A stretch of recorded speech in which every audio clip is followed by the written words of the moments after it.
अस्सलाम वालेकुम नाज़रीन, आप देख रहे हैं प्रोग्राम सिटी एट 10। मैं हूं आपके साथ आपकी मेज़बान रमशा कंवल। मेरा आपका साथ होगा 10 बजे से लेकर 12 बजे तक। और सड़कों पर जनाब गाड़ियों की भरमार हो गई है और बहुत मुश्किल हो गया है। इतनी सड़कों पर गुंजाइश नहीं है जितनी गाड़ियां आ गई हैं।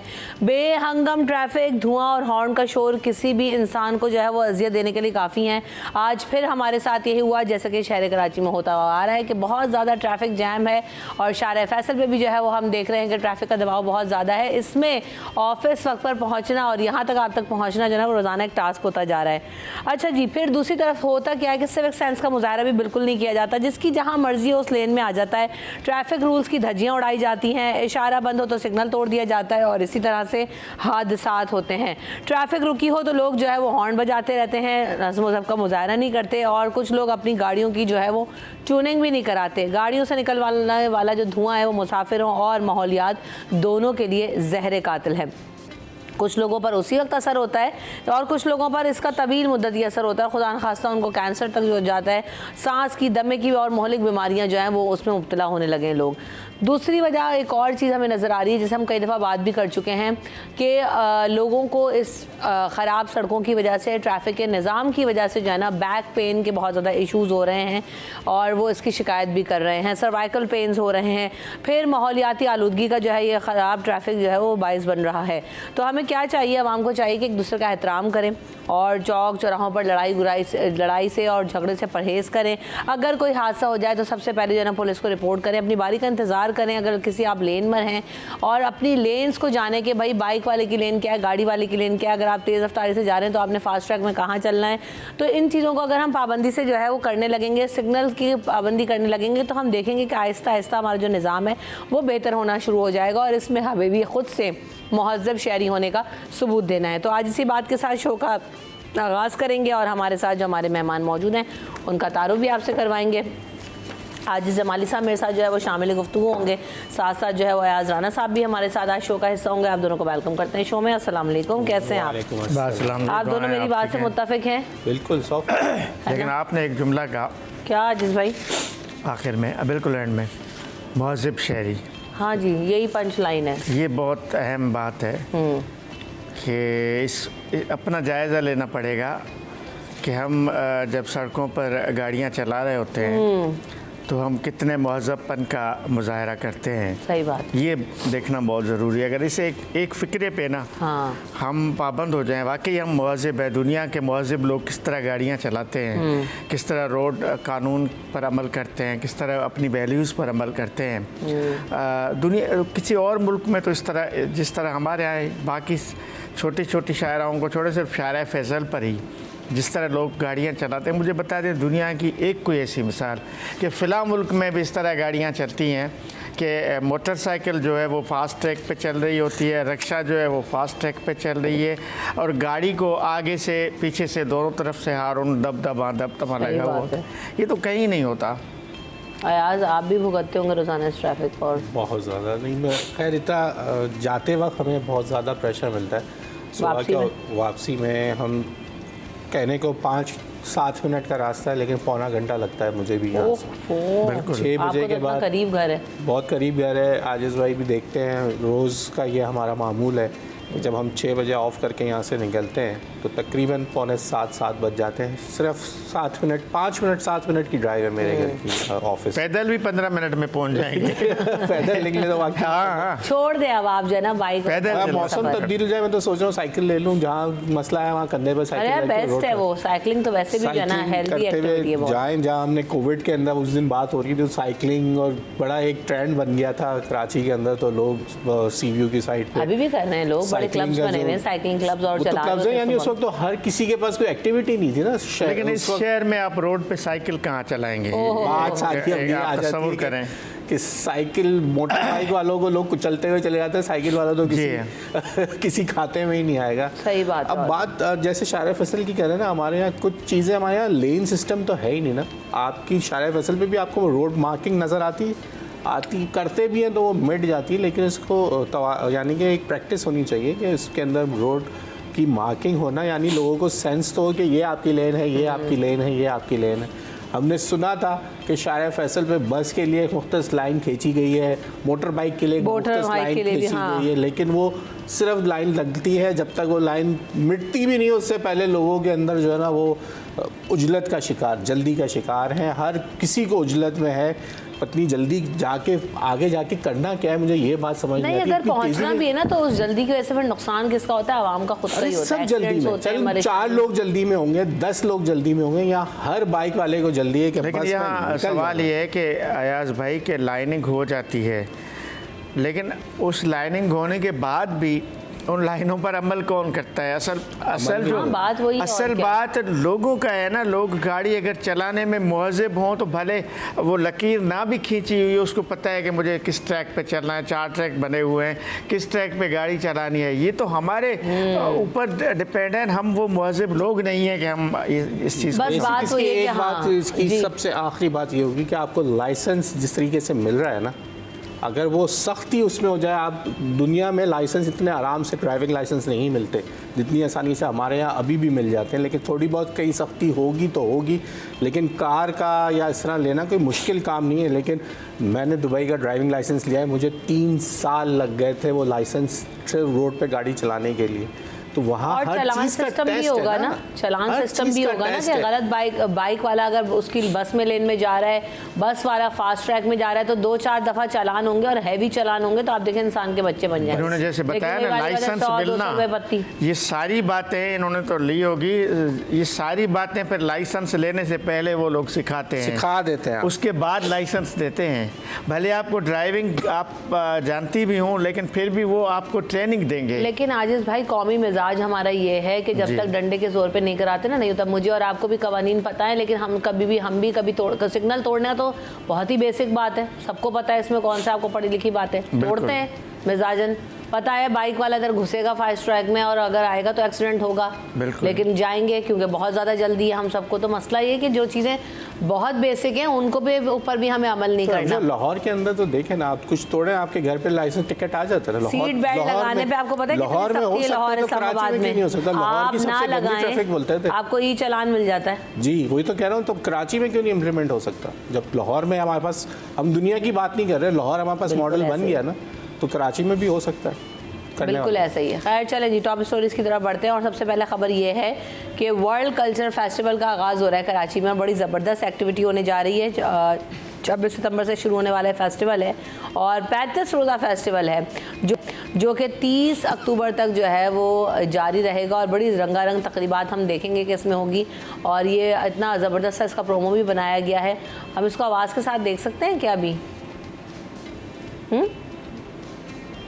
अच्छा जी, हम देखेंगे कि जो 40 ममालिक हैं इस फेस्टिवल में, जो कि वर्ल्ड कल्चर फेस्टिवल होने जा रहा है, इसमें 40 ममालिक के जो है ना वो शिरकत कर रहे हैं। फ़लस्तीन है और तुर्की है, भारत है, UAE है, अमेरिका के लोग होंगे, बरतानिया, जर्मनी, चीन, ऑस्ट्रेलिया, मतलब बहुत सारे जो ममालिक हैं, Bangladesh, Azerbaijan, Scotland, Hungary, France, Uganda, Belarus, Ireland और जो है काफ़ी सारे लोग आ रहे हैं भाई। पड़ोसी मुल्क से भी आ रहे हैं जी, भारत से पहले भी आए हैं उसमें ना, अदबी क्या नाम था उसका, अदबी मेले में, लिटरेचर फेस्टिवल में भी आए हैं।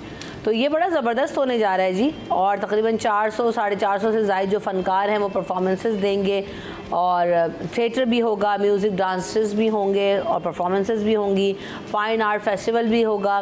तो सारी चीज़ें जो है वो यहाँ पर शामिल की जाएंगी। तो ये बड़ा अच्छा सिलसिला है। और अहमद शाह साहब इस हवाले से ये भी कह रहे थे कि हम जो है वो कई तहज़ीबों के वारिस हैं और सिंधी, इंग्लिश, मुख्तलिफ़ ज़बानों के थिएटर भी होंगे फेस्टिवल में और हम जो है इसको फ़रोग़ देने की भरपूर कोशिश करेंगे। बहुत मेहनत की गई है, बहुत मोहब्बत के साथ इसको ऑर्गेनाइज़ किया गया है और ये आवाम के लिए है, सबके लिए है। आप आएँ और इन्जॉय करें। तो बड़ी अच्छी एक्टिविटी बड़े दिनों तक जो है वो होने जा रही है कराची के अंदर और इसमें यकीनन बहुत सारे नामवर लोग, बहुत सारे परफॉर्मेंस करने वाले, फ़ाइन आर्ट से ताल्लुक़ रखने वाले लोग हमें वहाँ पर नज़र आएंगे। अच्छा जी, इसके बाद स्कूल में बढ़ते तालीमी दबाव से बच्चों में डिप्रेशन, कमर और गर्दन दर्द में इजाफा हुआ है। Directorate inspection and registration of private institution Sindh professor Rafia Malla ने ट्यूशन की हौसला शिकनी और निजी स्कूल में तालीमी मयार बढ़ाने के लिए जो है वो गाइडलाइन जारी कर दी हैं। और उन्होंने कहा है कि मरासरा लिखा है कि 25 से ज़ायद तलबा के क्लासरूम्स में तलबा की अक्सरियत बैरूनी जो है वो ट्यूशन्स ले रही है, यानी बाहर जाके ट्यूशन में पढ़ते हैं। तो जो स्कूलों का मयार है उसको बेहतर करना होगा। और फिर दूसरी बात ये भी उन्होंने उस लेटर में कही है कि जो तालीमी दबाव है वो बहुत ज़्यादा बढ़ गया है बच्चों के ऊपर, जिसकी वजह से बच्चे डिप्रेशन का, एंजाइटी का और जो है वो मुख्तलिफ़ तरह के पेन्स का शिकार हो रहे हैं, सर दर्द, कमर और गर्दन की दर्द का शिकार हो रहे हैं। तो ये मयारी तालीम अगर फ़राहम की जा रही है तो इसका ओवर बर्डनाइज जो बच्चे हो रहे हैं उसका कोई ना कोई सद्दबाब ज़रूर करना चाहिए। और ट्यूशन सेंटर्स जो है वो तमाम जिस पढ़ाई का क्रेडिट ले जाते हैं बच्चे ट्यूशन सेंटर्स में जाते हैं, स्कूल ये दावा करते हैं कि उनके तदरीसी अमले ने बहुत मेहनत की है, जबकि जब बच्चों से पूछा जाता है तो एंड में ट्यूशन ले रहे होते हैं। तो हम इस पर भी ज़रा बात करेंगे, कल्चर जो हमारे यहाँ डेवलप हो गया है। इसके अलावा वफाकी वज़ीर तवानाई अवैस लगारी साहब जो है वो कह रहे हैं कि कराची जो है यकीनन बहुत ज़्यादा बिजली महंगी वहाँ पर मिल रही है और के इलेक्ट्रिक की वजह से कराची के सार्फिन को बिजली महंगी मिल रही है। वफाक के इलेक्ट्रिक को अरबों रुपए की सब्सिडी फराहम कर रहा है और सोलर नेट मीटरिंग सिर्फ जो है वो अमीरों के लिए है। ऑस्ट्रेलिया समेत दीगर ममालिक में भी नेट मीटरिंग आहिस्ता आहिस्ता ख़त्म हो रही है। पाकिस्तान में 36,000 मेगावाट कैपेसिटी में 6,000 मेगावाट सोलर पैनल जो है अब तक इम्पोर्ट हो चुके हैं। तो हुकूमत का फ़ैसला है कि सोलर नेट मीटरिंग की हौसला शिकनी नहीं की जाए, लेकिन अगर इस्लाहाती पैकेज पूरा हुआ तो 10 से 12 रुपये बिजली की कीमत कम हो सकती है। इसके अलावा गवर्नर सिंध कामरान खान टिसोरी ने आर्ट्स काउंसिल ऑफ पाकिस्तान के सदर अहमद शाह से मुलाकात की और जो अभी मैंने थोड़ी देर पहले जिक्र किया कि जो है वो वर्ल्ड फेस्टिवल के हवाले से जो तैयारियां थी उसका जायज़ा लिया गया और उन्होंने कहा कि इस मेगा इवेंट से आलमी सतह पर पाकिस्तान का सॉफ्ट इमेज जो है वो उभरेगा और ये जो बड़ा फेस्टिवल होने जा रहा है इसमें भी उन्होंने अपनी कहा कि हमारी भी मुआवनत हासिल रहेगी और उन्होंने अहमद शाह साहब को भी सराहा। इसके अलावा मेयर कराची बैरिस्टर मुर्तज़ा वहाब साहब ने ज़िला वस्ती और ज़िला शिरकी में ज़ेर तामीर तरक्याती मनसूबों का दौरा किया और करीमाबाद अंडरपास का दौरा किया, जहां पर उन्होंने कहा कि तामीराती कामों को रफ्तार को बढ़ाया जाए और अंडरपासेस को जल्द अज जल्द मुकम्मल किया जाए। इसके अलावा लाल किला पार्क अजीज़ाबाद को भी बेहतर बनाने का कहा है। सुबह नगर ईसा नगरी में फराहमी नकासी आब की बहाली के मनसूबों का भी जायज़ा लिया और कई जगह पर वो गए हैं जिसका हम आगे जाके जिक्र भी करेंगे। इसके अलावा हम आपको ये भी बताएं कि सिंध के सरकारी मुलाजमीन के लिए एक बड़ी ख़बर ये है कि जो सिंध सेक्रेटरी के मुलाजमीन हैं और उनके लवाहिकीन हैं उनके लिए हेल्थ इंश्योरेंस का मुआहदा तय पा गया है और सिंध हुकूमत और स्टेट लाइफ इंश्योरेंस के माबैन ये मुआहदा हो गया है, जिसमें हम देखेंगे कि इलाज की मद में ख़ानदान के हर फ़र्द के लिए 7 लाख रुपए की पॉलिसी होगी और पॉलिसी के तहत मुल्क के 175 अस्पतालों में मुलाजमीन इलाज करवा सकेंगे। और इस हवाले से सेक्रेटरी मुलाजमीन ने हुकूमत सिंध के फैसले को भी सराहा और मुलाजमीन में खुशी भी है इस बात की। इसके अलावा मुल्की मईशत के लिए भी एक अच्छी खबर ये है कि सिंध के ज़िला खैरपुर में गैस के नए ज़खायर जो है वो दरियाफ़्त हुए हैं और उनमें कामयाबी भी हुई है और ये इस पर मज़ीद भी बात करेंगे। खैर मैं मुत्तहदा कौमी मूवमेंट पाकिस्तान के अरकान असम्बली के इलाके बिलाल चौरंगी में डकैती के दौरान बाप और बेटे के ज़ख्मी होने पर तशवीश का इजहार किया और उन्होंने कहा कि ये जो क्राइम की वारदातों में दिन ब दिन इजाफा होता जा रहा है, डाकों की अलगार हो गई है, पकड़ने वाला कोई है नहीं, पूछने वाला कोई है नहीं, इसको जल्द अज जल्द जो है वो कंट्रोल करना चाहिए और इन मकामी वारदातों पर गैर मकामी पुलिस और सूबे के हुक्मरान काबू पाने में मुकम्मल तौर पर नाकाम हो चुके हैं। तो इसी बात के साथ ब्रेक लेते हैं, ब्रेक के बाद हाजिर होंगे।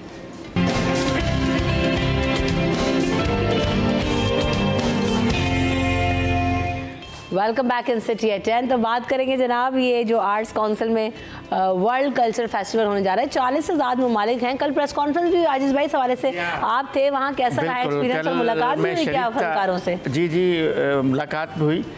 ये पहली बार हो रहा है कराची में। कराची आर्ट्स काउंसिल वैसे तो बड़े बड़े इवेंट कराता रहता है, लेकिन ये पहली बार हो रहा है कि 40 ममालिक के फनकार आ रहे हैं। 1-2 इंडिया और इधर से 2-4 मुल्कों के तो आते हैं, लेकिन 40 मुल्कों के 450-500 फनकारों का आना, बल्कि फनकार आ चुके हैं, कल से आना शुरू हो गए हैं, रात भी आए हैं, आज भी आ रहे हैं। मेरी कल मुलाकात हुई, 2 नेपाली फनकार थे ना, तो थोड़ा उनका लिबास भी बड़ा उनको कल्चरल था, पहना हुआ, वहाँ मौजूद थे प्रेस कॉन्फ्रेंस में। तो एक भावना थी वहाँ की, रकासा हैं नेपाल की, और एक मदन गोपाल है, वो वहाँ एक यूनिवर्सिटी में पढ़ाते भी हैं और फ़नकार हैं, वहाँ मौसीकी से वाबस्ता हैं। तो दोनों से मैंने इंटरव्यू किया जो हमारे पास चला है। मुझे सिर्फ इस बात पे हैरत है कि नेपाली फ़नकार उर्दू बोल रहे हैं, यानी टूटी फूटी भी वाह भाई नहीं, वाह। ऐसी उर्दू बोल रहे हैं कि जो बिल्कुल समझ में आ रही है, कुछ अल्फाज को छोड़ के। उनकी बहुत अच्छी हिंदी स्टाइल उर्दू है और बहुत अच्छी। मैंने उनसे पूछा कि आप उर्दू में बात करेंगे, उन्होंने कहा नहीं हम उर्दू में बात करेंगे। वाह। तो भावना ने बताया कि 29 को उसकी परफॉर्मेंस है यहाँ पे डांस का, तो वो करेगी। उन्होंने यूँ अपने स्टाइल में कहा कि मैं आप सबसे अपील करती हूँ कि वो आप मेरे जो रक्स का प्रोग्राम है वो ज़रूर कराची के लोग देखें। तो ये इवेंट बड़ा ज़बरदस्त है। कल जो अनवर मकसूद, अहमद शाह और सूबाई वज़ीर सकाफ़त जुल्फ़िकार अली शाह की मुश्तरक प्रेस, सिंध हुकूमत की भरपूर साथ है इसमें। यानी गवर्नर साहब ने भी बड़ा, गवर्नर और वज़ीर आला दोनों आज शाम 6 बजे इसका इफ्तिताह है और ये दोनों गवर्नर और वज़ीर आला दोनों जाएंगे आर्ट्स काउंसिल। तो ये 35 दिन तक चलेगा। ये सिर्फ टेन्योर बहुत लंबा है, ये सिर्फ रक्स और मौसीकी नहीं है, इसमें समझना चाहिए इसमें कुछ सेशंस होंगे। अच्छा, इसमें कुछ फ़नकारों को शहर के मुख्तलिफ इलाकों में भी ले जाएंगे। अच्छा, ये भी उन्होंने बता लिया। इवन लियारी में भी उन्होंने बताया अहमद शाह ने कि एक डेलीगेशन फ़नकारों का लियारी में जाएगा और लियारी के फ़नकारों से मिलेगा और वहाँ एक्सचेंज करेगा अपने ख़यालात का। एक अच्छा, यूनिवर्सिटीज़ के तलबा और तालिबात का भी इसमें एक सेगमेंट है कि सिर्फ कराची की यूनिवर्सिटीज़ नहीं, उन्होंने कल बताया कि हमने जामशोरो और सिंध के दीगर शहरों के यूनिवर्सिटीज़ के तलबा और तालिबात को भी बुलाया है कि वहाँ से वो बसें भर के आ जाएँ। तो इसके ना ये मल्टी कलर किस्म का फेस्टिवल है कल्चरल, सिर्फ मौसीकी और डांस नहीं है, इसमें सेशंस हैं, इसमें आर्ट है, इसमें पेंटिंग्स हैं, इसमें मुकाबले हैं, इसमें अदब है, शायरी है, ये सब कुछ है। आज तो बड़ी अच्छी एक्टिविटी हो। जब आपको छुट्टी मिले आप पहुंच जाएं, तो हम लोग कराची वालों का ही होने वाला है। संडे को चांस होता है कि उसमें सेशंस भी ज़्यादा होते हैं और पब्लिक का फ्लो भी बहुत ज़्यादा होता है, लेकिन इसके अंदर हमने अक्सर देखा है कि आर्ट काउंसिल के जितने भी ऐसे प्रोग्राम्स हैं वो सुपर डुपर हिट होते हैं। बिल्कुल भाई। उसमें अहमद शाह साहब का एक बहुत बड़ा किरदार है, उनकी काविशें हैं, साथ उनको सिंध गवर्नमेंट की बहुत अच्छी सपोर्ट मिलती है हमेशा से, जिसके बायस हम ये देख रहे हैं कि दिन ब दिन जो है अहमद शाह साहब जो हैं वो, अगर एक फेस्टिवल छोटा होता है उसके बाद वो उससे मज़ीद छोटा नहीं होता, मज़ीद आगे की तरफ बढ़ता है और बढ़ते बढ़ते बढ़ते आज ये वक्त है कि माशाल्लाह 40 ममालिक। लेकिन दो चीज़ें हैं हमारे मुल्क को जो सॉफ्ट इमेज पहुँचाती हैं, एक स्पोर्ट्स और दूसरा कल्चर एक्टिविटीज़। और सबसे अहम चीज़ जो ये बता रहे हैं मुझे बहुत अच्छी सुनने में आई कि अब जो तबादला ख्याल करेंगे, आर्टिस्ट यहाँ से इलाकों में जाएंगे, यूनिवर्सिटीज़ में भी हो सकता है जाके ऐसे सेशंस हों, तो ये एक बहुत ही हेल्दी एक्टिविटी उन नए आने वाले लोगों के लिए होती है कि वो सामने अपने जब देखते हैं कि इस तरीके से पज़राई मिलती है हमारे चीज़ या हमारे काम को, तो उनमें एक मोटिवेशन और बढ़ती है। साथ साथ सबसे अहम चीज़ कि हमारे शहर के लिए ये सबसे ज़रूरी है, जहाँ हमारा एक इमेज सबसे ज़्यादा जाता है कि हम आखिरी नंबरों में आ रहे होते हैं, चाहे क्राइम के हवाले से हो, चाहे दहशतगर्दी के हवाले से हो। तो इस तरह के इवेंट्स जो हैं वो फिर बताते हैं दुनिया को, मैसेज जाता है कि हम एक पुरअमन शहरी मुल्क के लोग हैं और हमारा शहर जो है इस काबिल है कि उसमें इतने बड़े इवेंट्स माशाल्लाह अल्लाह के हुक्म से 35 दिन तक चलेगा और उम्मीद है कि बहुत अच्छा ये सारी चीज़ें। अच्छा, जिन ममालिक के नाम है ना उनमें छोटे बड़े सारे ही ममालिक हैं। ऐसा अब युगांडा भी आ रहा है, फ्रांस भी आ रहा है, फ्रांस भी आ रहा है और अमेरिका भी है, इंडिया भी है, सभी हैं। तो ज़रा देखते हैं ना कि हो क्या रहा है, क्या तैयारी की गई है, ज़रा प्रोमो भी जो बना हुआ है आइए ज़रा नज़र डालते हैं उसके ऊपर। वाह भाई वाह, तो तैयारियां यकीनन शुरू हो गई होंगी। ज़ुबैर भी हमारे साथ मौजूद है, हमारे कल्चर रिपोर्टर हैं, उनको वेलकम करते हैं आज शो में। अस्सलाम वालेकुम Zubair, very good morning to you. सबसे पहले तो वालेकुम सलाम, आपको भी बहुत गुड मॉर्निंग। सुबह सुबह उठ के कैसा लग रहा है ज़ुबैर? बस आप देख रही हैं हम काम पर आ चुके हैं और हाँ, उमन जो है कल्चर रिपोर्टर जो है वो शाम में उठते हैं और सारी उनकी एक्टिविटी शाम में होती है। तो आज ज़ुबैर आर्ट्स काउंसिल में यकीनन अभी से बहुत गहमा गहमी होगी, तैयारियां शुरू हो गई होंगी, क्या हैपनिंग है, कितने बजे से इवेंट्स स्टार्ट होने हैं और आज जो ओपनिंग है वो किस तरह से होगी इस फेस्टिवल की, बताइएगा ज़ुबैर, क्या बताया गया है? देखिए, ये बात तो बिल्कुल आपने सच कहा कि जो भी फन सकाफत के जितने भी इवेंट्स होते हैं प्रोबेबली वो शाम के औकात में ही होते हैं, तो हम लोग जो है उसके यूज़ टू होते हैं। लेकिन अभी सुबह नहारमो अगर तैयारी के हवाले से अगर बात की जाए तो कराची आर्ट्स काउंसिल में फन सकाफत का बड़ा मेला जो है वो सजने को तैयार है और यहाँ पर तैयारियाँ जो है वो यकीनन तौर पर मुकम्मल कर ली गई हैं। एक बड़ा सा स्टेज जो है वो यहाँ पर लगाया गया है, जबकि खाने पीने के जो स्टॉल्स हैं वो भी यहाँ पर जो है लगाए गए हैं। इसके अलावा लाइटनिंग का भी इंतज़ाम किया गया है कि शाम होते ही बुर्की कुमकुमों से जो है कराची आर्ट्स काउंसिल जो है वो हमें चमकता धमकता दिखाई देगा। अगर वर्ल्ड कल्चरल फेस्टिवल के हवाले से बात करें तो 35 रोज़ा ये फेस्टिवल है जिसमें 450 से ज़ायद जो फनकार हैं 40 ममालिक से जो है यहाँ पर तशरीफ ला रहे हैं। कुछ फनकार आ भी चुके हैं, कुछ फनकार जो है अभी आना बाकी भी हैं। और इसके अलावा अगर आज से ये जो फेस्टिवल है 30 अक्टूबर तक जो है जारी वो सारी रहेगा, जिसमें भी होगा म्यूजिक भी होगा, डांस भी होगा, फाइन आर्ट्स भी होगा और बहुत सारी मुख्तलिफ वर्कशॉप जो है जो कि सकाफती सरगर्मियों को फरोग देने के लिए बहुत अहमियत के हामिल होती हैं, तो यहाँ पर मुनक़िद की जाएगी। अच्छा ज़ुबैर, हाँ इफ्तिताही तकरीब का बताएं कि ग्रैंड ओपनिंग किस तरह से रखी गई है, क्योंकि यकीनन एक ग्रैंड आपका जो है वो फेस्टिवल होने जा रहा है तो उसकी ओपनिंग से भी बड़ी एक्सपेक्टेशंस होंगी, तो किस तरह तैयारी है? आज बिल्कुल आपने सही कहा कि ओपनिंग जो होती है वो इफ्तिताही तकरीब जो होती है बहुत अहमियत के हामिल होती है। और आर्ट्स काउंसिल कराची में इफ्तिताही तकरीब जो है ऑडिटोरियम 1 में आज शाम 6 बजे मुनक़िद होगी, जिसमें बतौर मेहमान खुसूसी गवर्नर सिंध मोहम्मद कामरान खान टिसूरी साहब शिरकत करेंगे, जबकि मुख्तलिफ ममालिक के जो काउंसिल जर्नल्स हैं वो भी यहाँ पर शिरकत करेंगे। समाजी और जो फ़नून लतीफ़ा से वाबस्ता जो शख्सियात हैं वो भी शिरकत करेंगे। अच्छा, मैं थोड़ा बहुत आपको एंट्री के हवाले से बता दूँ कि जो आम पब्लिक है उनको ऑडिटोरियम के अंदर जाने की इजाज़त नहीं होगी, ताहम कराची आर्ट्स काउंसिल की जानिब से एक ओपन लिंक जो है वो यूनिवर्सिटीज़ को भेजा गया था, जिसमें तलबा व तालिबात ऑनलाइन रजिस्ट्रेशन के ज़रिए जो है अपनी हाज़िरी जो है वो मुमकिन बना सकते हैं, लेकिन लिमिटेड सीट्स पे। और इफ्तिताही तकरीब में जो है एंट्री थोड़ी बहुत लिमिटेड होगी, लेकिन ये जो 35 रोज़ा फेस्टिवल है इसमें मुख्तलिफ सरगर्मियाँ मुनक़िद होंगी और बहुत सारी चीज़ें जो है बहुत सारी एक्साइटमेंट जो है वो यहाँ पर मुनक़िद की जाएगी। वर्कशॉप्स होंगी, फाइन आर्ट्स। नहीं तो ज़ुबैर उसके लिए भी टिकट्स वगैरह रखे गए हैं या ये फ्री है, फ्री फॉर ऑल है सबके लिए एंट्री, क्या है बाकी दिनों में?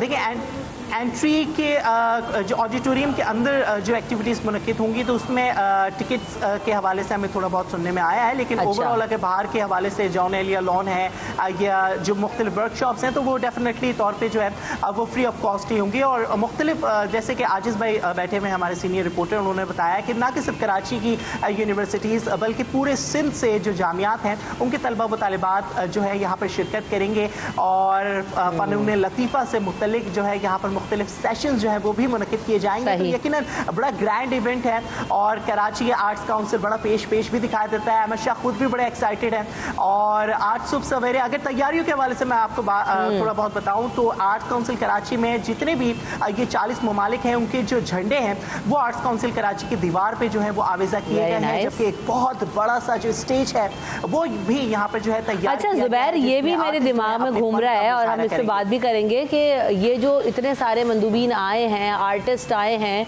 इनको ठहराने का, इनको रुकाने का इंतज़ाम किस तरह से किया गया है, कहाँ ये लोग स्टे कर रहे हैं और आर्ट्स काउंसिल इस हवाले से किस तरह के इंतज़ाम किए गए हैं, क्योंकि हॉस्पिटैलिटी इशूज़ जो है वो जब तक अच्छे ना हो तो आप देखेंगे कि फेस्टिवल को चार चांद नहीं लग सकते। बिल्कुल। अच्छा, आर्ट्स काउंसिल जब भी मेहमान नवाजी का बेड़ा उठाता है तो मेहमान नवाजी के जो फ़राइज़ है वो मुकम्मल तौर पे जो है अदा करता है। कराची आर्ट्स काउंसिल की ये रिवायत है कि जब भी मंदूबीन या कोई भी फ़नकार अगर बाहर ममालिक से या बाहर शहर से जो है कराची तशरीफ़ लाता है तो उनको जो है होटल्स में जो है ठहराया जाता है। तो यहाँ पर हमें ज़राए का ये बताना है कि PC होटल में और जो कह सकते हैं मैरियट होटल में यहाँ पर जो है मंदूबीन के लिए, फ़नकारों के लिए जो है कमरे जो है मुख्तस किए गए हैं। ओवरऑल अगर मैं आपको इंतज़ाम के हवाले से बताऊँ तो चीफ सेक्रेटरी सिंध सैयद आसिफ हैदर शाह ने जो है मुकम्मल मुआवनत की जो यकीन दहानी है वो कराई है। सिक्योरिटी के सख्त तरीन इंतजाम हैं। आज सुबह सवेरे भी यहाँ पर जो है 3 से 4 मोबाइल जो है आर्ट्स काउंसिल के एतराफ़ जो है वो हमें दिखाई दी। जिसके अलावा पुलिस एहलकारों की अगर बात की जाए तो वो भी आर्ट्स काउंसिल कराची में जो है मौजूद है। तो सिक्योरिटी के सख्त तरीन इंतजाम जो है उसकी यकीन दहानी यकीनी तौर पर ज़ुबैर सिक्योरिटी का भी अच्छा होना ज़रूरी है, इंतजाम का भी अच्छा होना ज़रूरी है। और बहुत शुक्रिया ज़ुबैर, आप हमारे साथ मौजूद थे और आपने हमें किया। अच्छा, एक और चीज़ इसमें अयाज और आजिज़ भाई के ये जो हम बात कर रहे हैं कि कहाँ ठहराया गया, किस तरह से रुक रहे हैं, इतने सारे ममालिक 450 लोगों का आना, उनका मैनेज करना, एक बड़ा अच्छा बिजनेस भी जनरेट होता है। तो खाली आप एक एक्टिविटी क्रिएट नहीं कर रहे, आप शहर में रेवेन्यू भी जनरेट कर रहे हैं, आप फिर हेल्दी एक्टिविटी भी दिखा रहे हैं, फिर शहर का एक कल्चर भी लोगों को दिखा रहे हैं। जैसे मुख्तलिफ इलाकों में अभी आजिज़ भाई ने जाने का कहा, तो बिज़नेस पॉइंट ऑफ व्यू से इज़ वेरी गुड। अगर PC, मैरियट या दीगर होटलों में भी जाते हैं, जाहिर सी बात है 450 लोग। यहाँ एक सबसे अहम चीज़ ये आती है कि जो लोग वहाँ आर्ट काउंसिल में जाएँ देखने के लिए जाएं। प्लीज़ अपनी जगह को ऑन करें, गंदगी, चीज़ों को मिस है, बदतमीज़ी, क्योंकि दुनिया से अब लोग आए हुए हैं और वो ये सब चीज़ें नोट भी करते हैं कि आप किस तरीके के शहरी हैं, अपनी चीज़ों को किस तरीके से ऑन करते हैं। बाज़ार में अगर ये लोग जा रहे हैं तो दुकानदारों पे भी ये ज़िम्मेदारी है कि वो एक अच्छे इखलाक के साथ इनके साथ पेश आएँ। जहाँ बात है आप कह रही हैं कि बहुत सारे जो ये इवेंट्स हैं, यकीनन जिन जिन की डेट्स होंगी उस हिसाब से लोग फ़नकार आते जाएंगे जाते जाएंगे, और यही सिलसिला एक माह का है, तो अभी से तो सारे नहीं आ गए होंगे, ग्रेजुअली आते रहेंगे। देखें वर्ड ऑफ माउथ जो जिस तरह होता है ना, कि जहाँ पहले रखा था इससे कबल जो फेस्टिवल हुआ होगा, यकीनन उसके इंतज़ामात अच्छे थे, तो दुनिया में ये मैसेज गया कि भाई बहुत अच्छे मेहमान नवाज हैं पाकिस्तान में जो ये इवेंट्स होते हैं। अब लिटरेचर फेस्टिवल कितने हो चुके हैं, सब में लोग आते हैं, सम्राट अब हमें अब नजर आ रहे हैं, लोग बढ़ते चले जाते हैं। तो इसका मतलब है जो इनके इक़दामात हैं या जो इनकी तैयारियाँ बहुत अच्छी हैं। देखिए इंतज़ामात तो बड़े अच्छे हैं, लेकिन एक बात बड़ी ज़बरदस्त समझनी चाहिए कि ये जो एक्सट्रीमिज़म है ना, इंतहा परस्ती है जो, उसका मुकाबला सिर्फ इन चीज़ों से ही किया जा सकता है। ये जो अदब है, आर्ट है, मौसीकी है, ये वो टूल्स हैं माशरे के जो आप के पूरे समाज को जो है रेडी करते हैं। बिल्कुल ऐसे, और इसके लिए आपको जो है ना कोई बहुत ज़्यादा का मुकाबला करना है तो इन चीज़ों का प्रमोशन बहुत ज़रूरी है। बिल्कुल ऐसे, और अहमद शाह साहब को इसका सारा ज़रूर जाता है, क्योंकि हम ये कहते हैं ना हुकूमत पे बहुत ज़्यादा हम तनकीद करते हैं कि ये नहीं कर रहे, वो नहीं कर रहे, मिनिस्ट्री क्या कर रही है, लेकिन जो शख्स करने का बेड़ा उठा लेता है ना और करना शुरू कर देता है, उन्होंने ऐसी एक्टिविटीज़ जनरेट करके दिखाई हैं कि अब सिंध हुकूमत भी उनका साथ देती है, उनके साथ और लोग भी कोलैबोरेट करने के लिए तैयार होते हैं, क्योंकि परफॉर्मेंस बेस्ड है। अगर वो कहेंगे तो वो करके दिखा देंगे। तो यही अगर हमारे इदारों में इम्प्लीमेंट होना शुरू हो जाए तो वाह वाह क्या ही बात हो जाए, सारा कुछ अच्छा हो जाए।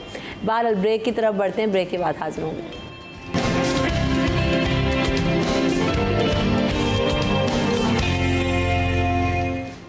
अच्छा जी, welcome back in the show. Mayor Karachi barrister Murtaza Wahab साहब ने ज़िला बस्ती और शिरकी में ज़ेर तामीर तरक्याती मनसूबों का दौरा किया। कई सारे मनसूबे हैं, इसमें अंडर पासिस को विज़िट किया उन्होंने, अजीज़ाबाद के जो लाल किला पार्क है उसको विज़िट किया, बेहतर बनाने के लिए कह रहे हैं, जिम्नाजियम और सेल्फी पॉइंट और दीगर सहूलियात वहाँ पर जो है वो 1.5 एकड़ के रकबे में बनाई जाएंगी। अच्छी बात है, मेयर एक्टिव तो हैं, इसमें कोई शक नहीं कि मुर्तज़ा वहाब एक मुतहरिक किस्म के मेयर हैं, और वो सुबह को शुरू होते हैं, रात गए तक चल रहे होते हैं, कहीं दौरे कर रहे होते हैं, कहीं इजलास कर रहे होते हैं, कहीं उसकी पॉलिटिकल एक्टिविटीज़ अपनी जगह पर, लेकिन वो मुतहरिक मेयर हैं, इसको मानना पड़ेगा।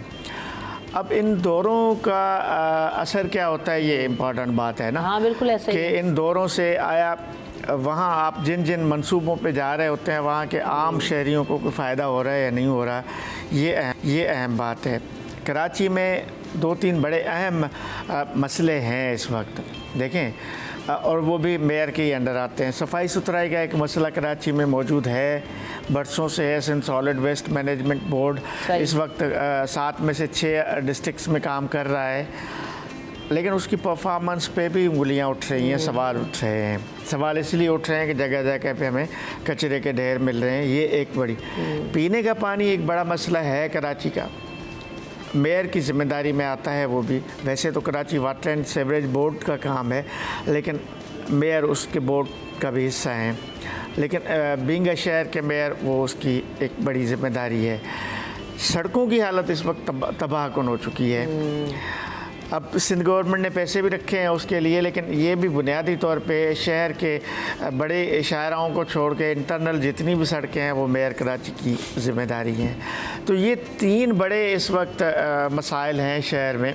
अगर मेयर कराची थोड़ा इनकी तरफ तवज्जो दे दें, कम से कम इनके काम स्टार्ट करवा दें, पीने के पानी के मसले को, सड़कों के मसले को, सफाई सुथराई जो बेसिक इशू है उस पर अगर तवज्जो दें तो शायद ये 3 शहर के बड़े मसले हैं मेरी नज़र में, अगर इनकी हल की तरफ कुछ सोचा जाए तो। अच्छा, इसमें है ना मूसा और ईसा नगरी का किसका नाम है, उसके भी जो है वो कह रहे हैं कि सूबे नगर के मकीनों को फराहमी है निकासी आपके हवाले से भी मसाइल से निजात मिल जाएगी। बात हुई कि हो जाए तो बात है, पानी का भी तो उन्होंने थोड़े दिन पहले ऐलान किया, 3 अरब रुपए का जो है वो लाइनें डालने का कहा है। मेयर कराची की खबर, लाइनें चेंज होनी है, जो बड़ी 3 लाइनें जो हैं वो चेंज करने की बात थी। कल ये करीमाबाद पहुँचे, करीमाबाद का मसला ये आ गया कि इसके डिज़ाइन के अंदर थोड़ा प्रॉब्लम आया और इसकी लागत जो 1 अरब 35 करोड़ रुपए रखी गई थी वो अब 4 अरब पे जा पहुँची है। इतना फर्क? जी, उसकी वजह ये बनी कि जब ये खुदाई इसकी एक साइड पे हो चुकी है, करीमाबाद जो मीना बाजार के सामने वो तो वाला अरसे दराज से हो तो वो उसकी एक तो लेंथ बढ़ गई, क्योंकि जो दूसरा ब्रिज आ रहा है, जो लियाकताबाद ब्रिज जा रहा है, उसके नीचे से मेन पानी की लाइन जा रही है।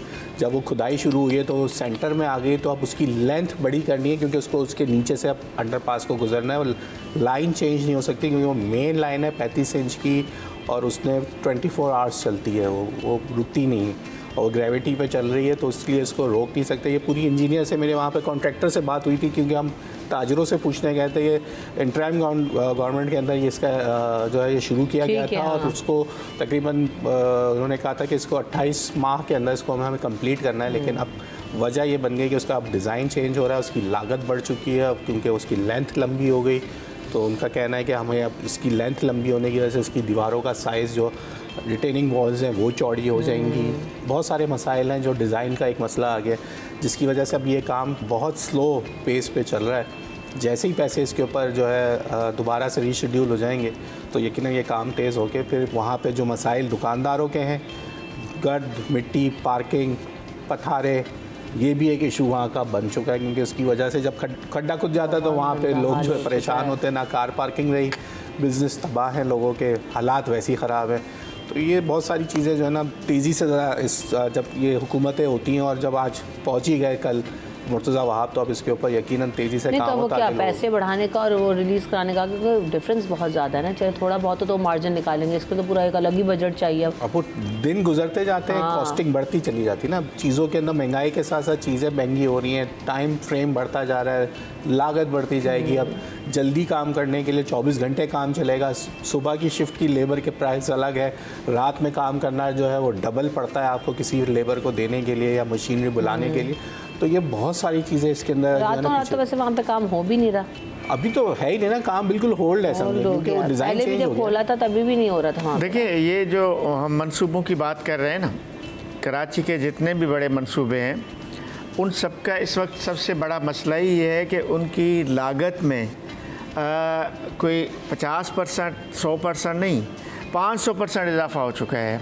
K4 का मंसूबा ही ले लेना, K4 का मंसूबा जो जिसका स्टार्ट 14 अरब रुपए से शुरू हुआ था, वो 50-100 अरब से चढ़ गया है। तो अब ये 10-10 साल अगर मंसूबे बनेंगे नहीं तो फिर तो यही हाल होना है, डॉलर रेट, बाकी सारे मसाइल, बहुत सारी चीज़ें, कीमतें बढ़ती जा बिल्कुल रही हैं। ऐसे ही। बड़ी जो हमारी जो बस लाइन का काम रुका हुआ है, BRT रेड लाइन, वो यही मसला है, उसकी लागत में इजाफा हो गया। लागत में इजाफा हो गया, कॉन्ट्रैक्टर ने काम छोड़ दिया। अभी उसमें दोबारा काम शुरू हुआ है वैसे, लेकिन लागत बढ़नी होगी ना, यकीनन उसके ऊपर रीशेड्यूल होना। असल बात वही कि टाइमली काम नहीं करते ना। अब ये दौरों से भी मुझे तो नहीं लगता कि खैर पता नहीं। देखिए, टाइम पे काम का मसला क्या है यहाँ इस शहर के साथ मसला है, जब खड्डा मारो तो यूटिलिटी सामने आती है, यानी पानी, बिजली, गैस की लाइनें सामने आ जाती है। कुछ पॉलिटिकल इश्यूज भी हैं। मतलब ये अजीब सा था कि 6 महीने निगरान हुकूमत चली, 6 महीने काम बंद रहा। मतलब ये समझ से बालातर था जो, और ये बता रहे ना आज के उन्हीं का ये लाया हुआ सेटअप। मैं कह रहा हूँ जब पॉलिटिकल सिस्टम में ये अजीब है कि एक अगर डेवलपमेंट वर्क चल रहा है उसको तो जारी रहने दिया जाए, चाहे हुकूमत किसकी भी हो, चाहे सही बात है, और उसको रोकने का कोई तुक बनता है कि उसको। लेकिन यहाँ ये होता है कोई नई हुकूमत आती है, वो पुराने कामों को, फिलहाल पहला काम वो ये करती है कि पुराने मंसूबों को रोक दें। तख्ती का मसला है ना, अब तख्ती किसकी लगी है भाई, अब दूसरे को गंदा करना है, तो ऑडिट कराने के चक्कर में लग जाते हैं कि कोई किकबैक्स तो नहीं है पीछे। 6 महीने काम बंद हुआ, 1 साल एक्सटेंड हो गया। यानी आप तसव्वुर करें कि ये 1 साल जो अयाज बात कर रहे हैं, तो 1 साल जब तखमीना ज़्यादा लगेगा तो खर्च डबल हो जाएगा ना, और क्या होगा। और हम देख भी रहे हैं कि प्रोजेक्ट्स इस वैसे कंप्लीट भी नहीं होते ना, फिर लंबे होते हैं, डिले होते हैं ना, ताख़ीर होती है, हो जाता है। बहरहाल अब ये तो है कि अब ये पानी की लाइनों का भी मसला भी, जो पार्क्स बनाने का कहने से पहले भी मेयर कराची ने बड़ा जो है ना वो एग्रेसिवली ऐलान किया था कि शहर के जो पार्क्स हैं उनको ठीक किया जाए और वहाँ पर जो है वो सब्ज़ा भी उगाया जाए। शजरकारी मुहिम का भी हमने देखा, लेकिन वो खैर शजर पता नहीं कहाँ रह गए। लेकिन वल्लाह आलम पार्क्स में भी मुझे तो अभी तक कोई बेहतरी नज़र नहीं आई शहर जिस पार्क की बात कर रहे हैं, Lal Qila park political significant रहा है ये किसी जमात के लिए। लाल किला पार्क में बड़े जलसे हुए हैं, बड़े तो करना चाह रहे तो कर दें ना, उसमें अच्छा है, देखते हैं प्लान तो अच्छा है भाई, प्लान अच्छा है। वो इंडोर गेम्स हो, जिम्नाजियम हो, सेल्फी पॉइंट हो, गुड होने चाहिए। वो एक सियासी लेकिन थोड़ा सा वाबस्तगी इन्होंने रही है बेहतर वहाँ तो पे लोग। किया है, सफारी को बेहतर किया है, जू को गली मोहल्लों की बात करी जू मैं, को आज बेहतर किया है। हमें सही करने थे। तो हाँ, गली महलों के पार्क सब कहीं कहीं बन रहे हैं, बनने चाहिए। आपको बताऊं, कराची में अब मुझे एग्जैक्ट फिगर तो याद नहीं, लेकिन 100 के लगभग ऐसे पार्क हैं जो तबाहशुदा हैं, वीरान हैं, ज़मीन पड़ी हुई है, वो खाली ज़मीन है। और यही वजह कटिंग होती है, यही वजह है कि खाली ज़मीनों पे कब्ज़े होते हैं। अगर पार्क की ज़मीन पे पार्क बन जाए ना, तो ये कब्ज़े, ये चाइना कटिंग, ये भी ख़त्म हो जाएगा सारा। मैंने कहा बहुत सारे कुरंगी ऐसे, हमारा मुत्तसिल जो रिहायशी इलाका है जो आपकी कुरंगी इंडस्ट्री के बाद लगता है, बहुत सारे पार्क ऐसे देखे हैं जिसमें वो झाड़ियाँ हैं, कचरा कुंडी बने हुए हैं। हर देखिए प्लानिंग जो टाउन प्लानिंग है या आपके रिहायशी इलाकों की प्लानिंग है, हर 100 घर के बाद आपको एक पार्क देना है। ये एक वो टाउन प्लानिंग का हिस्सा होता है। अब यहाँ क्योंकि घर जल्दी छोटे घर होते हैं, तो हर 100 घर के बाद अगर इनके 100 नहीं, हम कह लेते हैं 500 घर के बाद एक पार्क रखा होगा, तो वो अब सिर्फ खंडर, बिल्कुल जैसे आजिज़ भाई कह रहे हैं, ऐसे ही मनाजिर हैं। यहाँ आप कहीं भी कुरंगी लांडी में चले जाएँ, वो पार्क्स मेंटेन नहीं है, क्योंकि बहुत ज़्यादा पार्क बड़े पार्क्स हैं वहाँ पर, कुरंगी लांडी का आपने जिक्र किया, बड़े बड़े लियारी में बड़े बड़े ग्राउंड्स हैं, पार्कों की जगह हैं। और मलीर में मैं जैसे देखती हूँ, कुरंगी में मैंने बड़े 5 नंबर का पार्क तो एक ज़माने में जी, वहाँ झूले वूले और बड़ी एक्टिविटी, लाइक छोटा मिनी क्लिफ्टन बन गया था वो। अब फिर मुझे ऐसा लगता है वो बंजर हो गया, क्योंकि काफ़ी टाइम से जाना नहीं हुआ वहाँ, गुजर नहीं हुआ ऐसे देखने में, लेकिन कोई अच्छी सूरत हाल नहीं। लेकिन इतना अच्छा उसको कुछ सालों पहले तक रखा गया था, बनाया गया था कि लोग इस तरह से रश होता था जैसे क्लिफ्टन में रश होता है। तो अगर आप एक्टिविटी देंगे, वो नहीं जो गली मोहल्ले में छोटे छोटे पार्क होते हैं, बच्चों के टोकन वाले झूले लगा लेते हैं, आप वहाँ पर देखें आज कितना रश होता है। और ये भी कॉन्सेप्ट आ गया, एक छोटी सी दुकान लेते हैं, उसमें 4-6 टोकन वाले झूले लोगों ने प्राइवेटली लगाए हुए हैं, तो उसके ऊपर आप रश देखें। तो देखें बच्चों शाम, क्योंकि बच्चों को लेके जाना है ना, और सस्ती एक्टिविटी होती है, मेरे ख्याल से 10-20 रुपए का उसका टोकन होता है। छोटे जो बच्चे हैं जो अभी स्कूल गोइंग नहीं है, हाँ। वो पूरे दिन के बाद जब पेरेंट्स अपने घर को काम से पहुंचते हैं, तो उसके लिए आधा पौना घंटा बाहर जाना, हाँ। वो एक उसके लिए एक्टिविटी है। और वो मोहल्ले में ही होगा तो बंदा ले जाएगा, मोहल्ले में होगा, कहाँ वो हालात है ही नहीं कि लेके वो कहीं बड़े प्ले एरिया में लेके जाए, और रोजाना ले जाना भी मुमकिन नहीं, हफ्ते में नहीं है अब तो लोगों के लिए। तो ये छोटी ऐसी एक्टिविटीज़ होती हैं, और ये एक रोज़मर्रा का काम है। और उसके ऊपर अगर प्लेग्राउंड्स अच्छे हो जाएं और ये सब वहाँ मिल जाए, तो आपको और फ्री और सस्ती अच्छी तफरी मिल सकती है। बिल्कुल ऐसा ही है। हम यहाँ पर इसी बात के साथ आपके ब्रेक लेंगे। Thank you so much Ayaz और आजिज़ भाई, आप दोनों ने वक्त दिया, आप दोनों का शुक्रिया। वक्फे के बाद हाजिर होंगे अपने अगले सेगमेंट में। आज वर्ल्ड मैरीटाइम डे मनाया जा रहा है, इस हवाले से बात होगी।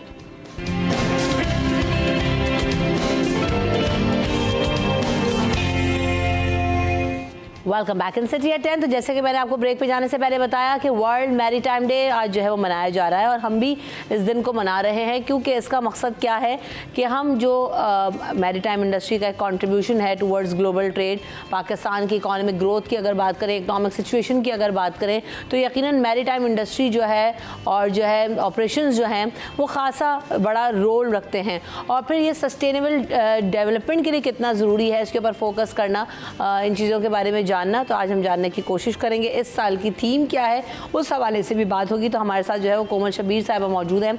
आप मैरीटाइम एक्सपर्ट भी हैं, सीनियर साइंटिफिक ऑफिसर हैं, मैरीटाइम इंडस्ट्री से वाबस्ता हैं। Welcome to the show. अस्सलाम वालेकुम, कैसी हैं आप? अस्सलाम, थैंक यू सो मच।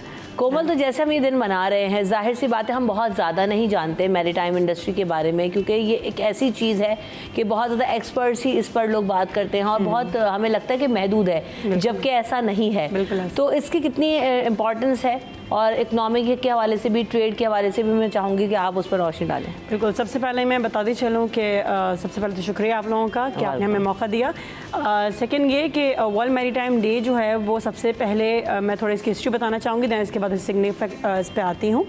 1978 में सबसे पहले ये मनाया गया था वर्ल्ड मैरीटाइम डे, और IMO जो इंटरनेशनल मैरीटाइम ऑर्गेनाइजेशन है वर्ल्ड वाइड, यूनाइटेड नेशन की ख़ास एजेंसी है जो कि स्पेसिफिकली मैरीटाइम ट्रेड के ऊपर और इकोनॉमिक्स के ऊपर काम करती है। तो उन्होंने इसका डेवलपमेंट स्टार्ट की थी, अडॉप्शन किया था इसका। उसके बाद जब एज टाइम पासेस अभी पूरी दुनिया में वर्ल्ड वाइड इसको मनाया जाता है वर्ल्ड मैरीटाइम डे को, और सितंबर के मंथ में लास्ट वीक ऑफ सितंबर में इसको मनाया जाता है। इसकी सिग्निफिकेंस बेसिकली ये है कि जितना भी हमारा समुद्री तिजारत है या मैरीटाइम ट्रेड है वो इसमें उसकी क्या इम्पोर्टेंस है इकोनॉमिकली भी, और हमारे लोग इससे किस तरह से फ़ायदा हासिल कर सकते हैं और हम किस तरीके से एनवायरनमेंट को अपने अच्छे तरीके से सस्टेन कर सकते हैं। ये तमाम चीज़ें जो है वो वर्ल्ड मैरीटाइम डे में डिस्कस की जाती हैं। बिल्कुल ऐसा ही है। अगर आप इजाज़त दें तो मैं छोटा सा एक रिकैप आपको दूंगी उसका। ज़रूर बताएं।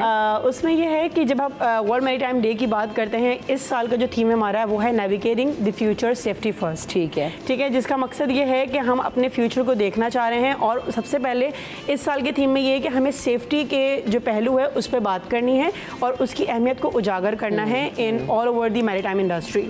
सो if you are talking about the specific sector, अगर हम कुछ खास सेक्टर्स की बात करते हैं जिनमें शिपिंग सेक्टर्स आ जाते हैं, जिनमें पोर्ट्स आ जाते हैं, जिनमें फिशरी सेक्टर होता है, एक्वाकल्चर सेक्टर है, मैरीटाइम टूरिज़्म है, शिप रिसाइकलिंग है, शिप बिल्डिंग है, ये तमाम वो सेक्टर्स हैं जो कि मैरीटाइम इंडस्ट्री के बहुत ही अहमियत के हामिल सेक्टर्स हैं। तो हम इस साल जो है वो पाकिस्तान नेवी के साथ जो है वो नीमा हम लोग मिलकर एक एनवायरनमेंट को सेलिब्रेट कर रहे हैं, इस इवेंट को सेलिब्रेट कर रहे हैं ताकि लोगों में ज़्यादा से ज़्यादा अवेयरनेस पैदा कर सकें। क्योंकि जैसे कि अभी आपने कहा कि इतना हम लोगों को अवेयरनेस नहीं होती है, लेकिन जो हम मैरीटाइम एक्सपर्ट होते हैं उनको आइडिया होता है इन चीज़ों के हवाले से। हम ये चाहते हैं आम फहम ज़बान में भी लोगों तक ये बात पहुँचे कि समंदर हमारे लिए कितनी ज़्यादा अहमियत का हामिल है। अब जैसे कि आपको मैं छोटी सी मिसाल दूंगी कि इस वक्त दुनिया भर में, मुल्क भर में और पूरी दुनिया में भी 90% ट्रेड जो है वो समंदर से होके चलती है।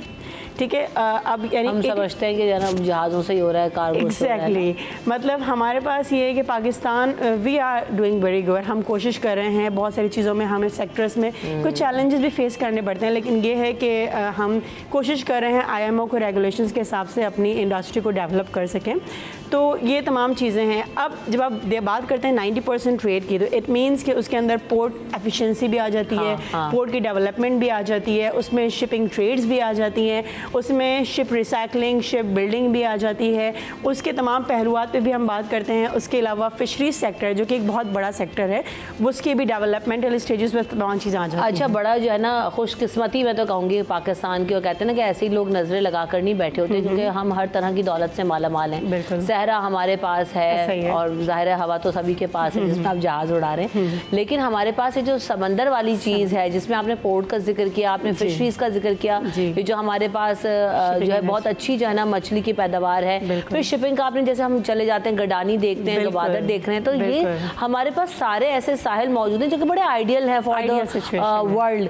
तो उसको लोग देखते हैं। और हम जहाँ तक मेरी नॉलेज है बहुत माकूल सी, उसके मुताबिक तो ये कि हमारे यहाँ जो है वो दुबई के अलावा बाकी जो हमारे अतराफ के कंट्रीज हैं उसका भी ट्रेड हमसे होता है, क्योंकि उनके पास जो है वो ऐसी समंदरी साहिल या ऐसी फैसिलिटीज मौजूद नहीं है। तो मैं कहूँगी कि आप उस पर भी रोशनी डालें कि वो कितना बड़ा कंट्रीब्यूशन है और हमें किस हद तक उसको डेवलप करने की जरूरत है। लाइक गवादर पे बड़ी बात हुई, गडानी को डेवलप करने की बड़ी बात हुई, लेकिन हम उतना स्पीडी प्रोसेस नहीं देख रहे। तो क्या वजह है उसकी? बेसिकली ये है कि जैसे कि अभी आपने बात की कि हमारा स्ट्रेटेजिक लोकेशन है, पाकिस्तान जो है 1001 किलोमीटर हमारी पूरी कोस्ट लाइन है और ये एक वास्ट कोस्ट लाइन है जिसमें बेहतरीन आपको मादनियात मिलती हैं, रिसोर्सेज आपके पास मौजूद होती हैं। अगर हम उसको प्रॉपर यूटिलाइज नहीं करते तो फिर हमारे लिए ये है कि बहुत ही लम्हा फ़िक्रिया है कि हम उस चीज़ के बारे में सोचें कि क्यों हम इन चीज़ों को सही तरीके से, जो समंदर और साहिल की डेप्थ है वो इतनी आइडियल है। एग्जैक्टली तो ये तमाम चीज़ें। अच्छा, इसमें कुछ इश्यूज़ ये होते हैं कि हमारे पास ट्रेनिंग फैसिलिटीज़ थोड़ा सा हमें एडवांसमेंट की ज़रूरत है, डिजिटलाइजेशन की ज़रूरत है, ऑटोमेशन की तरफ हमें जाना चाहिए और हमें अपने जो न्यू जनरेशन है उनको मोटिवेट करना चाहिए कि इस इन्वायरमेंट में और इस फील्ड के अंदर आएँ ताकि ज़्यादा से ज़्यादा जो है वो जॉब डेवलपमेंट्स भी हो रही हैं। अब जैसे कि हम मैरीटाइम इंडस्ट्री की अगर बात करते हैं तो उसमें शिपिंग सेक्टर हो गया, पोर्ट, जितने मैंने भी आपको नाम बताया, तो उन सब में जॉब की जो है वो मौके भी आपको बहुत मिल सकते हैं। और लोग जैसे कि अगर हम CPEC की बात करते हैं, गवादर की बात करते हैं, वहाँ पर जॉब अपॉर्चुनिटीज़ हैं। इधर कुछ वजूहात की बिना पर गवादर फुली ऑपरेशनल नहीं है, तो उसमें ये है। लेकिन अभी हमारी गवर्नमेंट भी और पाकिस्तान नेवी का भी उस इसमें बहुत रोल है, और नीमा भी कोशिश यही कर रहा है कि हम लोग जितनी जल्दी हो सके। नीमा क्या है basically? National institute of maritime affairs. ये कि इसका मकसद क्या है, क्या करवा रहा है? थिंक टैंक है, प्रीमियर अच्छा। थिंक टैंक है। Yes, it is the first we can say premier maritime think tank, जो कि मैरीटाइम की जो भी इश्यूज़ होते हैं उनको हाईलाइट करते हैं, और जो चैलेंजेस होते हैं हम उस पर बात करते हैं, और अवेयरनेस क्रिएट करते हैं, पॉलिसी मेकिंग करते हैं, एडवोकेसी लेवल पर हम काम करते हैं, रिसर्चेस करते हैं जो भी मैरीटाइम से रिलेटेड रिसर्चेस होती हैं, वेदर इन एनी फील्ड, जो कि हमारी जितनी भी मैरीटाइम से रिलेटेड फील्ड होती हैं। तो पाकिस्तान नेवी के तवस्सुस से हमारा जो इदारा जो वो होता है थिंक टैंक बेसिकली है, और इसी तरीके से दुनिया भर में मुख्तलिफ थिंक टैंक्स होते हैं जो कि डिफरेंट एजेंडाज के ऊपर वर्क करते हैं। तो ये this is one of that. So हम बात कर रहे थे गडानी शिप ब्रेकिंग यार्ड की भी ज़रूरत है, उसमें भी बहुत ज़्यादा डेवलपमेंट्स की ज़रूरत है। इधर हमारा बहुत ही एक आइडियल लोकेशन है, और हमारे पास कुछ फैसिलिटीज़ के अगर एडवांसमेंट के साथ हम उसको थोड़ा सा फोकस करें, क्योंकि आपको पता होगा HKC की रेगुलेशन नेक्स्ट ईयर जो है वो कंप्लायमेंट की ज़रूरत है ऑल ओवर दी वर्ल्ड, तो जो कि आपके पास जून में होगा 2025 में।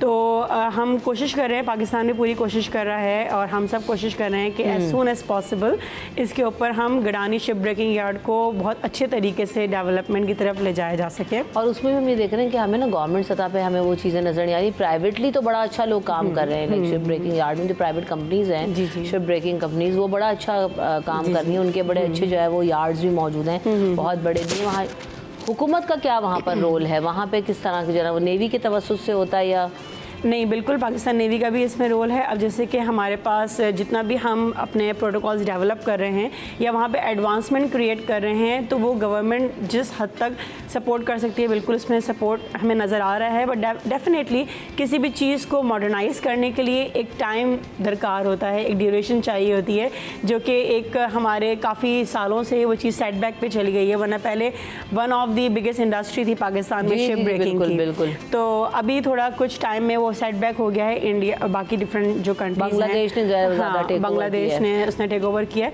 लेकिन ये है कि अभी वी आर ट्राइंग कि हम उस पर वापस कम बैक दें, और इंशाल्लाह we will.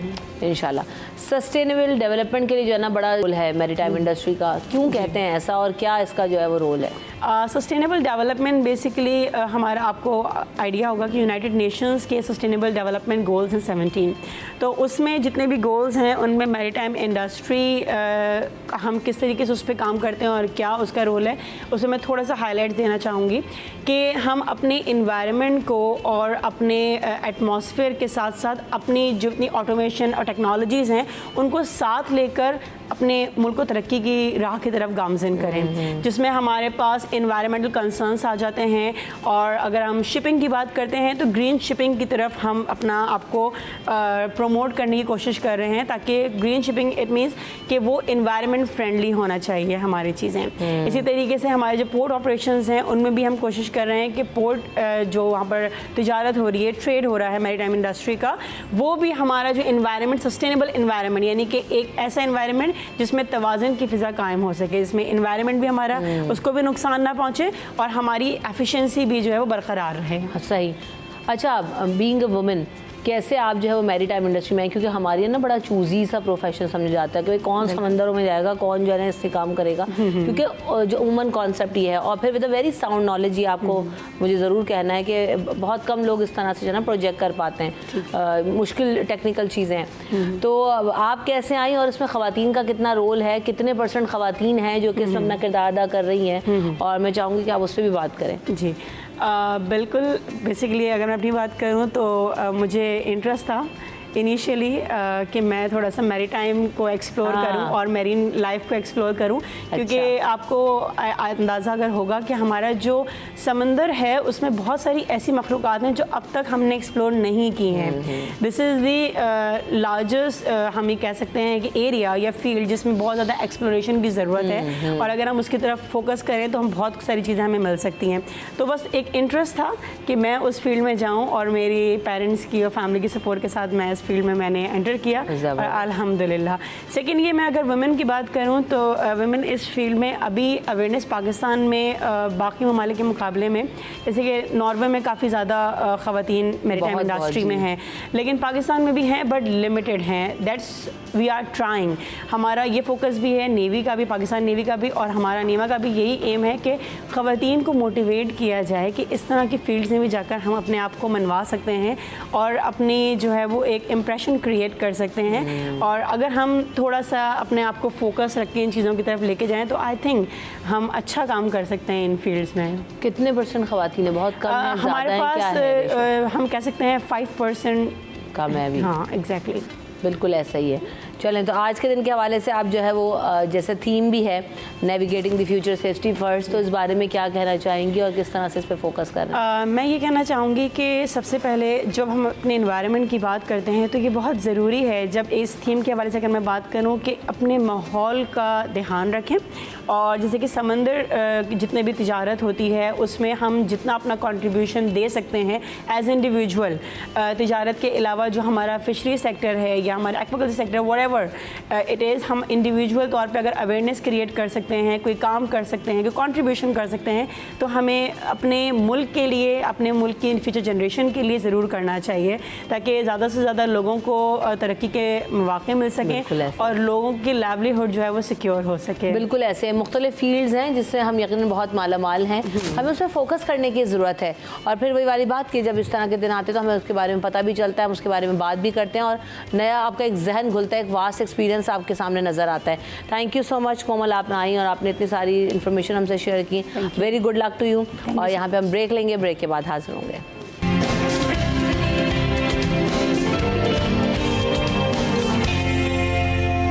Welcome back in city at 10। तो जनाब आज हम बात करेंगे मज़े मज़े के पकवान यहाँ पर नज़र आ रहे हैं और बड़े सादे और अच्छे पकवान हैं जो कि मेरे तो बड़े ही फेवरेट हैं। आप यकीन करें कि जो दाल चावल यहाँ पे नज़र आ रहे हैं, कड़ी इंतज़ार नहीं हो रहा कि भाई वक्फा लो, शो ख़त्म करो और ये कड़ी चावल तो मैं खा लूँ।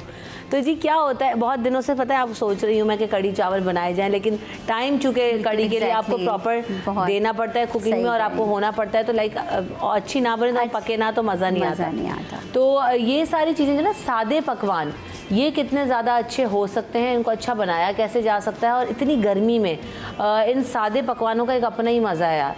तो इन पे आज हम बात करेंगे कि क्या क्या ऑप्शंस हो सकते हैं और फिर ये कि बजट फ्रेंडली होते हैं।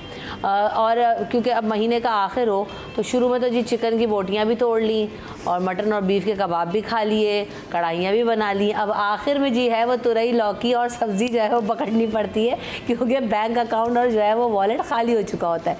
तो ऐसे में किस तरह के पकवान बनाए जा सकते हैं, अच्छे भी हों, मज़ेदार भी हों, बच्चे भी खा लें, बड़े भी खा लें, और उसके साथ क्या ऐड किया जा सकता है, इन तमाम चीज़ों पर बात करेंगे। हमारे साथ शेफ्स मौजूद हैं, आतिका हमारे साथ हैं, आतिका हुसैन को वेलकम करते हैं। इसके अलावा सामे आदिल भी हमारे साथ होंगे, आपको भी वेलकम करते हैं। अस्सलाम वालेकुम, कैसे हैं आप दोनों? अल्हम्दुलिल्लाह। तो ये हर घर में होता है ना, वैसे शुरू के महीने में तो जी नगेट्स भी बन गए, कबाब भी बन गए, गोला कबाब भी आ गए, सब कुछ हो गया, ग्रोसरी में सब कुछ ले लिया। सही कह रही हैं। उसके बाद एंड तक फिर हम थोड़ा है ना? फंस जाते हैं कि अब क्या करें। फिर जब वो काली दाल, पीली दाल, लौकी, तुरई बन रही होती है। नहीं, लेकिन एक्चुअली क्या है कि जो बिल्कुल एग्जैक्ट दालों पे जब हम आते हैं ना तो बच्चों के बड़े मूड ख़राब होते हैं कि मम्मा ये नहीं खाना, तो उसमें भी आपके पास बहुत सारे ऑप्शंस हैं कि आप उसको किस तरह बच्चों को दे। दाल में क्या ऑप्शन है? दाल तो दाल ही नहीं, होगी। दाल में ऐसा है कि जैसे आप थोड़ा सा उसकी क्वांटिटी भी बढ़ जाती है, थोड़ा आप दाल गोश्त अगर कर लेते हैं, थोड़ा सा आपने गोश्त ऐड कर दिया तो बच्चों को एक फ्लेवर भी आ गया। और दाल में जैसे अब ये आतिका ने आज बनाई हुई है सांबर, ये साउथ इंडियन टाइप की मैंने दाल है, आपने और सांबर इसमें सुना होगा। फ्लेवर इतना अच्छा है इस दाल का, यकीन करें कि बच्चे भी बड़े अच्छा एंजॉय करते हैं। क्या है भाई ये सांबर? मैं तो उसको खाली वो अच्छा देखिए, ये मूंग मसूर की दाल समझ रही थी। नहीं बिल्कुल नहीं, ये साउथ इंडियन एक दाल होती है। ये दिखाएं कमर भाई, क्या हुआ आपको? आप खाना देखना छोड़ें, आप दिखाएं हमें।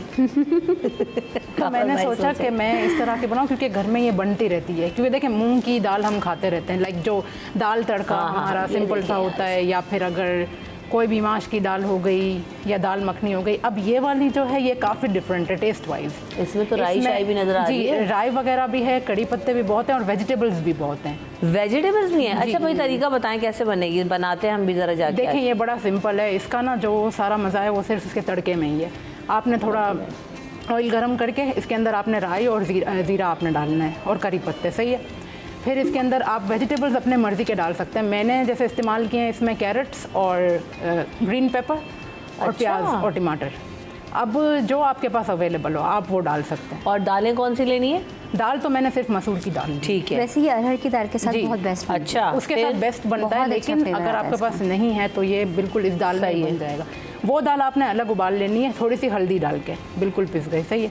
थोड़े से सौते कर लिया आपने वेजिटेबल्स, और ये जो दाल है आप इसमें ऐड करेंगे। अच्छा, अब जो इसका ट्विस्ट है वो सारा ये है कि ये खट्टी होती है, इसमें थोड़ा सा आपको चाट मसाला ऐड करना है ओहो। और इमली। मज़ा चमचा आ ले जाए। आओ यार उसे चम्मच लाओ, उसको मैं तुम्हें शो में ही ट्राई करूंगी। तो फिर ये बिल्कुल एक आप जब आप इसे ट्राई भी करेंगे या जो भी मुझे देख रहे हैं वो बनाएंगे तो आप खुद ही नोटिस करेंगे कि टेस्ट काफ़ी इसका अलग होता है। ये ट्राई करूंगी। तो ये एक सांभर addition इसको अच्छा हो कहते जाता हैं। है। जी, इसे सांभर कहते हैं, लेकिन मैंने इसे थोड़ा गाढ़ा बनाया है। सांभर यूजुअली बहुत सूपी होता है, बहुत पतला सा होता है। ये साउथ इंडियन टाइप की Indian, डिश है ना? बिल्कुल, yes। बिल्कुल। खाई कभी नहीं, अभी ट्राई करती हूँ। वाह वाह वाह, अच्छा है, सीधा कैरेट सैलेड और हाँ चीज़ें बिल्कुल। डाल इस के। तरह एक्चुअली में बच्चे वेजिटेबल्स भी नहीं खाते ना अलग से, तो हाँ, दाल में जी। वो मैश होके पता नहीं चल रही और फ्लेवर भी अच्छा हो गया उसका। तो ये कि बहुत दालों अच्छा में भी होता है। कितनी सारी हम बहुत वैरायटी कर varieties सकते हैं, हैं। जैसे कि वो एक अच्छा, अमूमन लोग चिकन डाल देते हैं या गोश्त डाल देते हैं जी, दाल में? जैसे वो मैं आपसे कह रही थी ना कि दाल गोश्त वाली चीज़ बच्चे सिंपल दाल खाने में ना खाते हैं, लेकिन थोड़ा सा एक दफ़ा के बाद मुंह बन जाता है उनका कि नहीं अब ये नहीं, तो उसमें थोड़ा दाल गोश्त हो जाता है, तो वो ऐड हो गया फ्लेवर ना, तो बहुत अच्छा लगता है। बाकी में वो बड़े मज़े के लगते हैं। अच्छा जी, उसके बाद क्या ऑप्शन आप लोग बना के लाएं जो जिसमें चपाती के साथ क्या है वो? ये चपाती के साथ है तवा चिकन, लेकिन इसे मैंने थोड़े ग्रेवी के साथ बनाया है। अच्छा, अब तवा चिकन देखें, ऑब्वियसली बजट मैनेज करना है, लेकिन अब इसका मतलब ये भी नहीं कि आप वीक में बिल्कुल दालें ही बना रहे हैं। बिल्कुल सबके ऐसा। मुंह बिगड़ जाएंगे घर में। हाँ, नहीं, मेरा ऐसा भी नहीं बिगड़ होता। जाता है।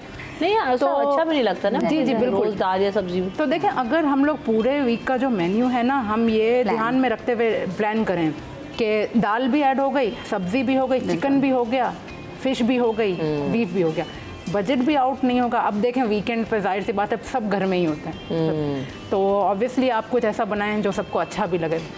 अब ये है, ये बड़ी एक सिंपल सी मैंने रेसिपी तवा चिकन की बनाई है।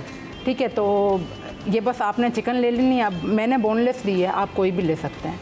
उसमें सिर्फ आपको हल्दी, नमक और लाल मिर्च डाल के उसे अलग से भून लेना है। फिर जो उसकी ग्रेवी आप तैयार करेंगे उसमें तेल में अजवाइन, ठीक है। अजवाइन और ज़ीरा आपने डालना है, और थोड़ी सी प्याज, सिर्फ थोड़ी सी प्याज, अच्छा जी। ज़्यादा भी नहीं, थोड़ी सही। सी प्याज। उसके अंदर आप डाल देंगे चिकन। अच्छा, अब टमाटर आजकल बड़े महंगे हैं, हाँ भाई। ठीक है, टमाटर आपने डालने हैं, लेकिन इतने भी नहीं डालने कि बिल्कुल बहुत ज़्यादा ही हो जाएं।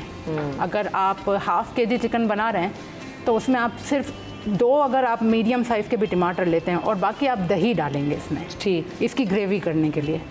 तो ये बहुत ही अच्छा सा एक टेस्ट भी आता है, और घर वाले भी खुश कि बहुत ही कुछ स्पेशल आज। और थोड़ा डिफरेंट भी हो जाता थोड़ा है। different भी हो जाता है। चिकन का सालन बना रहे हैं, रोटी चिकन से भी कढ़ाई खा लेते बनाई हैं जा और रही है। प्लेन राइस पे भी डाल के जी, खा लेते राइस हैं। पे भी आप ग्रेवी खा वाली सकते चिकन हैं, ना, और तो वो इसके अच्छी साथ लगती भी। है। बिल्कुल ऐसे। कड़ी चावल के बारे में तो क्या ही कड़ी कहना। चावल तो आपको पता ही है Favorite है। सबकी फेवरेट है, और ये कि वो अच्छी भी लगती है। एक दिन बनती है तो नेक्स्ट डे भी जो है उसका फ्लेवर और बढ़ जाता है, और बनती है एक के घर पे तो सबके पास जारी होती है वो। हाँ, कड़ी का ये फायदा होता है कि अगर आपने एक साथ बना ली है तो वो फिर जी। बांटने में और भी आपको दाल फायदा हो है। या करी, सबका टेस्ट अलग है। हाँ, जैसे बिल्कुल। सबके हाथ का जायका अलग है। हर एक के हाथ का ये बात जायका सही अलग है। है, हाँ, बिल्कुल। बिल्कुल ऐसे डिफरेंट जी, बिल्कुल। अच्छा, सब्जियों में क्या ऑप्शंस हो सकते हैं? सब्जियों में ये ऑप्शंस हो सकते हैं कि जैसे आलू की तरकारी, सिंपल जब हम आलू की कतलियाँ जिसको कहते हैं, आलू की तरकारी बनाते हैं, तो उसको हम आलू की तरकारी तो बना ली, उसके साथ हमने बच्चों के लिए कचौरी बना दी, कभी पूरी बना दी, तो इससे क्या होता है वो फ्लेवर बच्चों को थोड़ा डिफरेंट भी हो जाता है। बच्चे क्या बड़े भी इंजॉय कर रहे होते हैं, उसको खाते हैं शौक से। आलू तो एक ऐसी चीज़ है जो फ्राइज़ के अलावा भी हर फॉर्म में ही खा लिया जाता है। आलू कटलेट्स गोश्त बना तो, लें, हाँ। आलू के कटलेट्स बना लें, क्रोकेट्स बना लें। क्रोकेट्स में कोई चिकन का यूज़ नहीं होता। वेजीज़ के साथ पोटैटो बॉईल किया आपने, सारे वेजीज़ ऐड करे और सीजनिंग्स डाली आपने, और इतने अच्छे वो बनते हैं। ब्रेड क्रम्स लगा के उसको आप फ्राई करें तो लंच बॉक्सेस में भी दे सकते हैं, घर में भी यूज़ हो जाते हैं। ऐसे ऑप्शन में पाव भाजी आ जाती है, वो मैं घर में बहुत बनाती हूँ और मेरे बच्चे बहुत शौक से अच्छा, खाते हैं। वो उसमें भी सारी वेजीज़ आ गई। और इसमें वैसे बेसिकली एक इंडियन सांभर मसाला भी डालते हैं, लेकिन अगर आपके पास है यहाँ तो इजीली अवेलेबल नहीं मिलता है वो, तो घर के ही अपने मसालों से आपने एक अच्छी सी भाजी बनाई, बहुत अच्छा फ्लेवर आता है उसका। हमारे घर में भी बन ये के daily साथ उसको खाते हैं तो वो बड़ा मज़े का अरे लगता है। डिफरेंट चीजें भी है ना, सीखने को मिली, सुनने को मिली, तो चेंज हो जाता है, तो वैसे ही खा लिया जाता खा है कि लिया अच्छा जाता कुछ चेंज है। बना, जरा आओ चखने में, ये और बंदा भी खा है ना लेता कि है। एक साथ दाल बिल्कुल। भी ना हो, दाल के साथ एक ऑल्टरनेट कोई ऐसी साइड लाइन में डिश हो जाती है ना, तो वो फिर कवर हो जाता है। कवर हो जाता है, बिल्कुल ऐसे ही। हम यहाँ पे ब्रेक लेते हैं, ब्रेक के बाद आएंगे तो ज़रा मज़ीद भी बात करेंगे इस पर।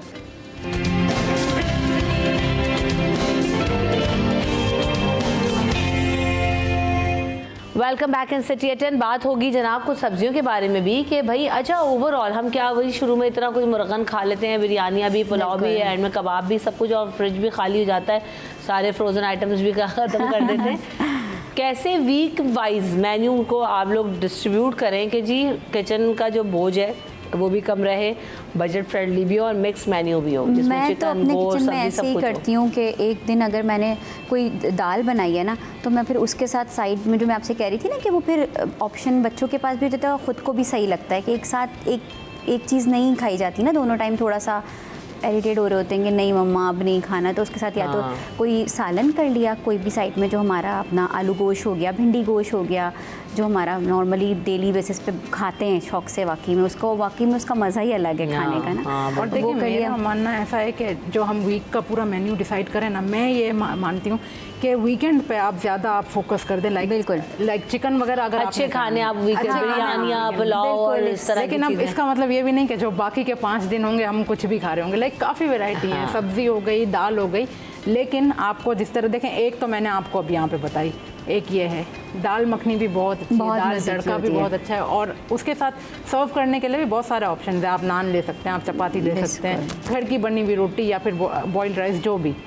तो यह है कि मेरा ये मानना है कि चिकन वगैरह हमें थोड़ा वीकेंड के लिए छोड़ देना चाहिए। हाँ, वो फिर आप कहते हैं कि स्पेशलिटी भी हो जाए, बहुत सारे लोग तो बाहर ही चले जाते हैं जी, बहुत सारे लोग तो बाहर ही होता है, वो डाइन आउट हो रहा है उनका वीकेंड पे। हाउसों का जिक्र हो रहा था ब्रेक में ना, जी, तो आप चूंकि आप भी मेमन है? नहीं मैं मेमन नहीं हूँ। आपकी कास्ट क्या है? उर्दू स्पीकिंग हूँ। उर्दू, तो हिंदुस्तानी और उर्दू स्पीकिंग खानों में तो ये हम लोग का बड़े अच्छे हैं। और वो असल में यही है ना, वही जो बात है कि जैसे खाउसों की बात आई है, तो वो मेमनों की स्पेशलिटी, मगर अब वो सब बना रहे हैं और वो अच्छा भी बना रहे हैं, मजे के लगते हैं, बहुत शौक से खाया अच्छा भी बना रहे हैं। पहले सिर्फ ये था कि मेमन ही ज़्यादा अच्छा बना, लेकिन मुझे अब ऐसा लगता है कि बहुत बना अच्छा सब बना रहे हैं और बहुत आ गया ना, अब सारे शेफ्स के चैनल्स मौजूद हैं, फटाफट आप देखें और करके तो आपका फ्लेवर बिल्कुल आने लगा। अब तो खैर वो कोई बात, अब मैं कहती हूँ खाना बनाना जो है ना कोई बहुत मुश्किल काम रहा नहीं लोगों के, जैसे खवातीन को परेशानी होती थी कि क्या करना है, कैसे बनाना है, या हम ये भी कहते हैं रोज समझ नहीं आता कि क्या खाएं क्या पकाएं, पकाने वाला हो तो 1 मिनट यूट्यूब खोले, 10 अब तो चैट जीपीटी से पूछ लें कि महीने का जो है वो मेन्यू बना दो जिसमें फिश, चिकन और जो है आपकी सब्जी हो, खुद ही बना के आपको चैट जीपीटी भी दे देगा। तो ये टिप है आज के लिए आप लोग। मैं खुद नहीं करती वैसे, लेकिन उनके शो में ही सब कुछ याद आता है। अब घर में हम भी सोच रहे थे यार क्या बनाया जाए ना। अच्छा, वो भी अच्छा ऐड हो जाता है, लाइक आलू कीमा हो गया, शिमला मिर्च कीमा हो गया, शिमला मिर्च और कीमा, तो वो भी आप थोड़ा भी बना लें, लेकिन दाल की साइड लाइन में भी आप रख लें। मटर और कीमा भी हमारे घर में बहुत बनता है। मटर आ गए ना मार्केट में? जी, मार्केट में मटर आ गए। गाजर आलू इतना मजे का लगता है सब्जी, और उसमें मेथी डाल दें आप, सेम आलू की सब्जी, उसमें मेथी ऐड करें, गाजर आलू हो गया, पालक आलू हो गया, यानी कि ऑप्शंस बहुत है, बनाने वाला होना चाहिए शौक से। पालक के साथ कितनी वेरिएशंस हैं, पालक चिकन दाल में डाल दें आप, पालक चिकन बना लें, पालक गोश्त इतना अच्छा बनता है, बहुत सारी चीजें। अच्छा, एक हमारे घर में जो दाल भी बनती है ना, वो पालक के साथ भी एक, हमारे घर में भी बनती है वो दाल, मैं भी बनाती हूँ। आप लोग कौन सी दाल में बनाते हैं उसको? दाल पालक? हम लोग तो मूंग की दाल में बनाते हैं उसको। हमारे चने की, सबके अलग अलग बनती है। अच्छा, मुझे भी होता है कि मैं उसको मूंग और मसूर में, अच्छा, मिक्स बहुत कम क्वांटिटी में पालक होता है, थोड़ा सा इसी तरह की उसकी कंसिस्टेंसी होती है। मूंग में तो लोग शायद भुनी हुई भी बनाते हैं, भुनी हुई भी बनाते हैं, नहीं, लेकिन जो हमारी होती है ना पालक और चने की दाल, वो भुनी हुई होती है। अच्छा, मेरी ऐसी होती है, और बहुत लाइक उसको आप राइस से भी खा लें, आप रोटी से खा लें। चने की दाल, लौकी, चने की दाल, लौकी, ऑप्शन। अच्छा, करेले, प्याज, भरे हुए करेले जो इसमें कीमा भरते हैं, वो बहुत मजे के होते हैं। तो ये बड़ा टेक्निकल है, करेले को जो ना कड़वा ना होना चाहिए, बस वो तो बस जिससे ना आपने, हाँ, उसको वॉश, सबसे ज्यादा ये करेले की, क्या पीस है, करेले की टिप ये होती है कि उसको छीलते नहीं है, उसको आप नाइफ ना लगाएं करेले को, जब आप उसको छील रहे होते हैं ना करेले को, छीले नहीं उसको आप, तो क्या करें उसको, डायरेक्ट उसको आपने काटा, ठीक है, उसका छिलका नहीं उतारे हैं। अच्छा, ये तो मैं फर्स्ट टाइम सुन रही हूँ। जी, बिल्कुल, मैं आपको बता रही हूँ, बिल्कुल कड़वा नहीं होगा। और आप लोग नमक डालते हैं? हम लोग नमक डालते हैं उसको, उससे पूरा उसका नमक डाल के उसको काट के आपने पहले आपने धो लिया उसको, उसकी मिट्टी निकल गई पूरी, फिर उसको कटिंग करी, उस पर नमक लगाकर, पानी नहीं से नहीं धोना उसको काटने के बाद, नमक लगा के उसको छन्ने पे रख दिया स्टेनर पे, सारा निकल हाँ जाएगा उसका पानी निकल गया, सारा कड़वाहट नमक ने उसकी अब्जॉर्ब करी, वो निकल गया। स्टेन आपने हाथों से ऐसे दबा के उसको, आप यकीन करें वो इतने, और मेरी कज़न की टिप है ये ना, मेरी कज़न बनाती है। छिलके वाले ही करेला पका लेंगे, छिलके वाले ही करेले। लो उसको तो छीलना मुझे इतना मुश्किल है। नहीं नहीं नहीं, आप बैठे रहो, बिलीव पीलर करें से वो, उसको और वो छीलते इतने रहो। बनने के बाद इतने सॉफ्ट हो जाता है, वो पता भी नहीं आपको चलेगा पता भी कि नहीं वो चलेगा छिलकों के साथ है। छिलकों वो के साथ है। उसको कीमे में और बना ले, कीमे प्याज में बना लें, प्याज में बना लें, चने की दाल के साथ हम बनाते अब हैं। चने इतनी की दाल साबिर के मैं नहीं हो गया करेला वो भी प्याज के साथ खा लूं, उसको कीमे के साथ ही खाना है। साथ। अच्छा थोड़ा सा ना उसमें गुड़ ऐड कर दें किस में? करेलों में, लास्ट में। सालन में? हाँ नहीं नहीं, सालन बना रही हूँ या फिर कोई फ्राई करेले बना रही हूँ, लास्ट में छोटा सा गुड़ का पीस डाल दें उसमें, वो मीठा भी नहीं करेगा और जो कड़वाहट थोड़ी बची है ना करेलों की, अच्छा, वो उसको ख़त्म कर देगा। हाँ, और आप किस तरह से बनाती हैं? जो मैं बनाती हूँ, जैसे कि इन्होंने बताया कि सबसे पहले तो ये टिप बड़ी नमक लगा के यादगार रखते टिप है, लाइक जैसे नमक बड़ी वाली। जी, एक नमक वाली और एक जो छुरी नहीं लगानी है आपने। और दूसरा ये है कि मैं जब करेले बनाती हूँ ना, तो मैं किसी लाइक कीमे के साथ वगैरह नहीं बनाती, मुझे ऐसे ही पसंद है बनाना। अच्छा, तो कैसे बन रहा है वो? वो तो प्याज के साथ, जी, प्याज और के टमाटर साथ। की उसके ग्रेवी बना हाँ, करेला प्याज हो गया, हाँ, सही, हाँ। ठीक, अकेला करेला हो गया। हाँ, अकेला अकेला अकेला करेला। अकेला करेला बस ये है कि कीमा वगैरह ऐड करना मुझे कुछ नहीं पसंद करेले के साथ, क्योंकि चले मैं तो खुद शौकीन हूँ सब्जियाँ खाने की, तो हाँ हाँ भाई, मैं भी शौकीन हूँ। पहले मैं बिल्कुल सब्जी नहीं खाती थी, आपको पता है? पहले मैं भी बिल्कुल नहीं खाती थी।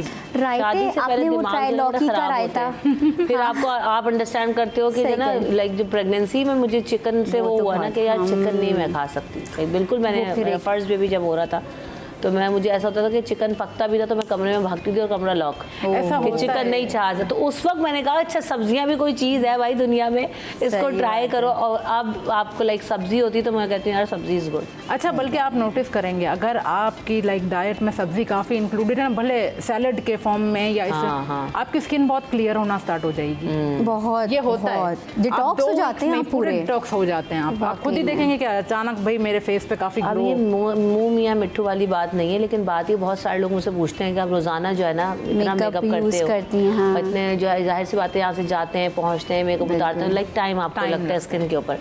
तो यही होता है कि यार आप तो बड़ी मेहनत करती होंगी, लाइक रात के सीरम अलग होंगे, हाँ, दिन की दिन कोई के। क्रीम्स अलग होंगी। मैं तो कहना लाइक को सन कुछ ब्लॉक, भी नहीं अभी लगा। इतने लोग आते हैं यहाँ पे हर्बलिस्ट और सब लोग तो सन ब्लॉक और ये वो, तो मैं बहुत चोर हूँ इन चीज़ों में, लाइक लगाने। हाँ, कर लेंगे। तो वो सब मुझसे ये पूछते हैं कि क्या ऐसा करना पड़ता है कि स्किन ठीक भी रहे और पिंपल्स नहीं है मुंह पे।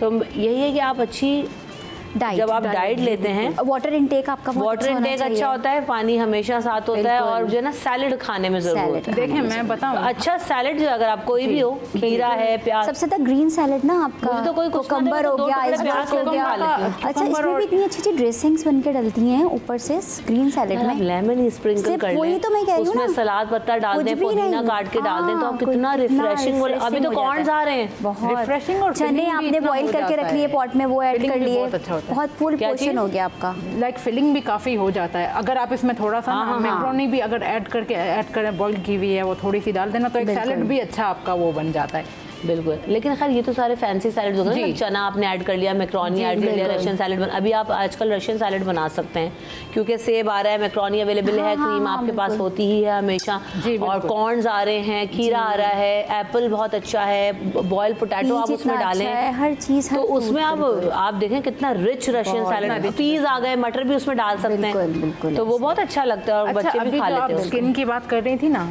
तो देखिए मेरा मानना ये है, बल्कि यही हकीकत है, जो आप अंदर डालते हैं ना वो बाहर आपके दिखेगा ही।